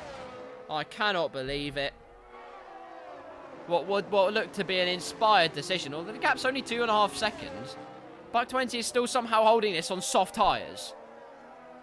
What is going on? Am I dreaming? Is it still raining? Oh! Oh, it's not still raining. Guys, Buck 20 is going to win. I'm not even kidding. Wilco then trying to look for a move. Once again, late on the brakes as you dare. And he actually gets very, very late on the brakes. So much so, the diffuser of Milo is crying. Because look how close the Ferrari is. The prancing horse could well try and go for a move. Track limits being squeezed every which way. Why has my computer decided to be a knobhead? It doesn't really matter because DRS has been enabled. Now that could add some complexion to this race. Goodness me. I said the soft tyre gamble wasn't going to pay off, but suddenly Wilco's finding another avenue to try and get past. The drying conditions could well have a big implication on the battle for second place, as DRS is wide open for Captain Wilco. Slipstream being deployed, though. It's Dirk behind. That looks to be the threat. Nothing doing, no, not close enough to try and make a dive down the inside. And so the battle rages on. Last lap of the US Grand Prix. Captain Wilco has steered his ship into P3 and has, well, stayed there, to be honest with you, after a just dastardly good defensive drive. Dastardly is probably not the right word, but it's a beautiful defensive drive from Milo in order to keep this position firmly in his grasp. But with DRS enabled on this last lap, it's added another complexion to this race. The stipulations of whether Milo can keep that P2 remain to be seen. As fainting to the inside goes Captain Wilco, and he has one final chance to get this move done. DRS will be wide open, providing the assistance on board with the Ferrari man. His final chance to really make a difference. Milo hasn't got that much to fight with. Wilco, neither does he, but the inside is calling. He tries to move down the inside. Milo a bit wide, and potential perhaps to get that inside line. No, Milo covers it off, but there's still a chance yet through this final section. Can the grit from Captain Wilco get him through? He's trying round the outside into this left-hander. Can he get it done? Still side by side between the two of them. I wait with bated breath for Nassi's won the race. I'll get to that in a second. I'm still watching this battle rage on. Wilco's done it at the last possible opportunity. It won't count for anything because he's still got a penalty to his name. But what dramatic last lap battling at this US Grand Prix. Across the line goes Wilco to claim second on the road, but it won't be enough to claim a podium position. It's Milo that will claim P2. Dirk with a podium for Aston Martin. P4 Wilco's, like I said, 5th Daniel Gilligan. A great drive from the Williams man. Magico soon to cross the line for Alpine. And what a drive it's been from him. The Lone Ranger for the majority of this race. Out the final corner, Magico returns from a week out and claims P6 in this Grand Prix. Buck 20, meanwhile, could have the fastest lap of the race, unbelievably, after everything I've just said. Round the final corner he goes. Does he do it? No. Still 3 seconds off. But you know what? He's convincingly faster than anyone else. So had this race gone on a little bit longer, had we had a couple of safety cars, could have been very interesting indeed. But this man, Thanassi, what a drive. What a superb showing. Last to first. And you're on board with the man who I can confirm, without any shadow of doubt, is your Drivers' World Champion for Season 1 of the Blackout Racing League on F1 23. A season of sheer superlatives for the Mercedes driver. And this race exemplified that more than any other. Dropped down to last, he gave everyone a chance, and he still laughed at the opposition. He ran rings around them, circumnavigated the entire field, and when push came to shove, Thanasi pushed his way on and shoved his car into first place. Qualified on pole, stayed there in the race, and dominated proceedings. McLaren can be happy with their result though. Still, I believe, holding down first in the constructors, although that gap will be closing all the more. Goodness me, what racing we've had as the sun suddenly comes out. The weather has a skill issue, basically. But Thanasi takes the win with Milo P2. Dirk claims a podium for Aston Martin. A great drive from him in the Aston Martin. Wilco in P4. Daniel Gilligan, great race from him in P5. Same can be said for Magico in P6. Buck 57 in 7th with Maximus 8th. Buck 29th. Stark rounds out the top 10 in the end. Space Ghost, Big Sam, J Lane and Slam. And King Didi rounds out your final point scorer. Vulcan, unfortunately, not making it into the points. The Irish connection did not work wonders, unless your name's Maximus, in which case there was a bit of a pot of gold at the end of the rainbow. Well, goodness me, that wraps up a crazy time in the Blackout Racing League. Magico says, ew, that was hard and sweaty. I can't even begin to imagine. It is still temperatures that could cook a salmon. But what racing? Incredible racing. The side-by-side action was absolutely monumental. That's all that needs to be said. I had a great time watching it in Qatar and again at the US of A, where the weather played an interesting part. Another chapter in the Blackout Racing League. But a page that has been turned and a chapter that has come to a close is the decider of the Drivers' World Champion. Thanasi takes the Drivers' World Championship. I am at least 100% confident he did it last race, but I wanted to give it a bit of a more enthusiastic announcement and a bit more of a full announcement in that race. Well, what is there to say? What is there to say? Let's round out this Blackout Racing League for tonight, and then we can all go to bed and hopefully not get greenhoused by the raging fiery temperatures that are on outside. In Qatar, it was a story of managing your tyres and picking your battles. Williams capitulated in that sense, although it wasn't really their fault, I'll be honest with you. A blindsided Daniel Gilligan round the last corner. Just couldn't see his teammate in time. J Lane out of the race. Was not the perfect race for Williams at all. Who it was a perfect race for, though, was Thanasi. A very, very late safety car indeed.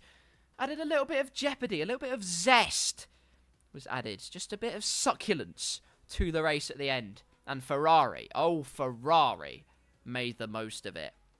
Incredibly claiming second and third at the end of that race. Penalties were applied, of course, but you have to be in it to win it. And they kept it clean. They kept the track limits penalties out of their reach, which is absolutely what they needed. And they ran rings round the older tyres. Again, it just showed that new tyres really are the meta in F1 23. And the same really could be said for the US Grand Prix. A dry start to the race, and then a wet ending. I was going to say it sounds like my Friday night, but it isn't. It's a bit sad, really. Anyway, back to F1, sorry. Look, the point is, in the US of A, the weather added a little bit of a curveball. Started out dry, went to the rainy phase, though, which added a little bit, again, of zest. I just like a bit of zest in races, and the weather added that zest where it needed it. In the end, though, once again, it looked like the new tyres were the way to go. Daniel Gilligan could well have been in the fight.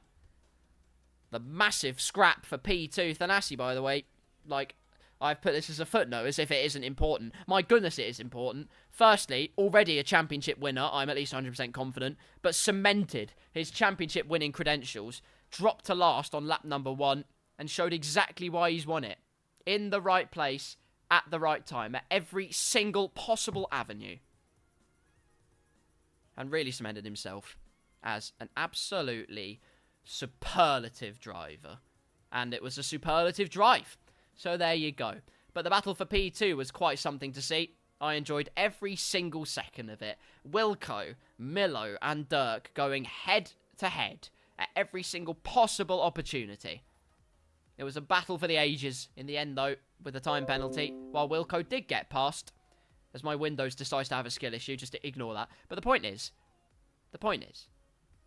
my goodness, I enjoyed all of the wheel-to-wheel racing at every single opportunity. And so, I can conclude the Blackout Racing League for tonight, because I'm hot and my synapse is getting fried. Thank you again to every single one of you that have watched, that have supported this, that have sent up the love, the positivity. I appreciate you so much. Thank you to everyone that's contributed. I just like talking to you lot. It's great fun. And again, thank you ever so much to Blackout for allowing me to commentate on this wonderful league racing series, because I have a pleasure doing it. I can't imagine any other way I'd be spending my Monday evening. It's wonderful, and I would not change a thing. So thank you. I really do appreciate it. If you did go on to enjoy, for those of you that are still here, thank you very, very much for watching. Consider following me on this platform and other platforms besides. And I don't know what else to say, really, to be honest with you. I really don't. I am, for once, speechless. It's probably because of the sweltering heat, indeed. But I thank you all very, very, very much for watching, indeed. And thank you to Blackout for allowing me to commentate, as per usual. And until next time, where are we going next? Round 23 and 24, I imagine that will be, if my calculations are correct, well, Abu Dhabi and Las Vegas are second to last and last. Or perhaps they change it around and put Brazil last, I don't know. Either way, it's out of 2 of 4 tracks. It's either going to be, next week, Abu Dhabi, Brazil, Las Vegas, or Mexico. But we shall see. We'll see what happens with that. That'll be for you all to find out, really. Anyway, until those 4 races, I will see you then. I thank you very, very much for watching, as always. Thank you to Blackout for allowing me to commentate. I've waffled enough, so I'm going to go and leave you with some music to finish off the evening. So, yeah. Thank you again for watching. I hope you all have a lovely day whenever you're watching this. Whenever it is, if it's morning, afternoon, evening, night. Take care. Stay safe. It's been a pleasure once again. I hope you enjoyed. Tune in next week at 8 PM for more Blackout Racing League. Until then, I'll see you soon.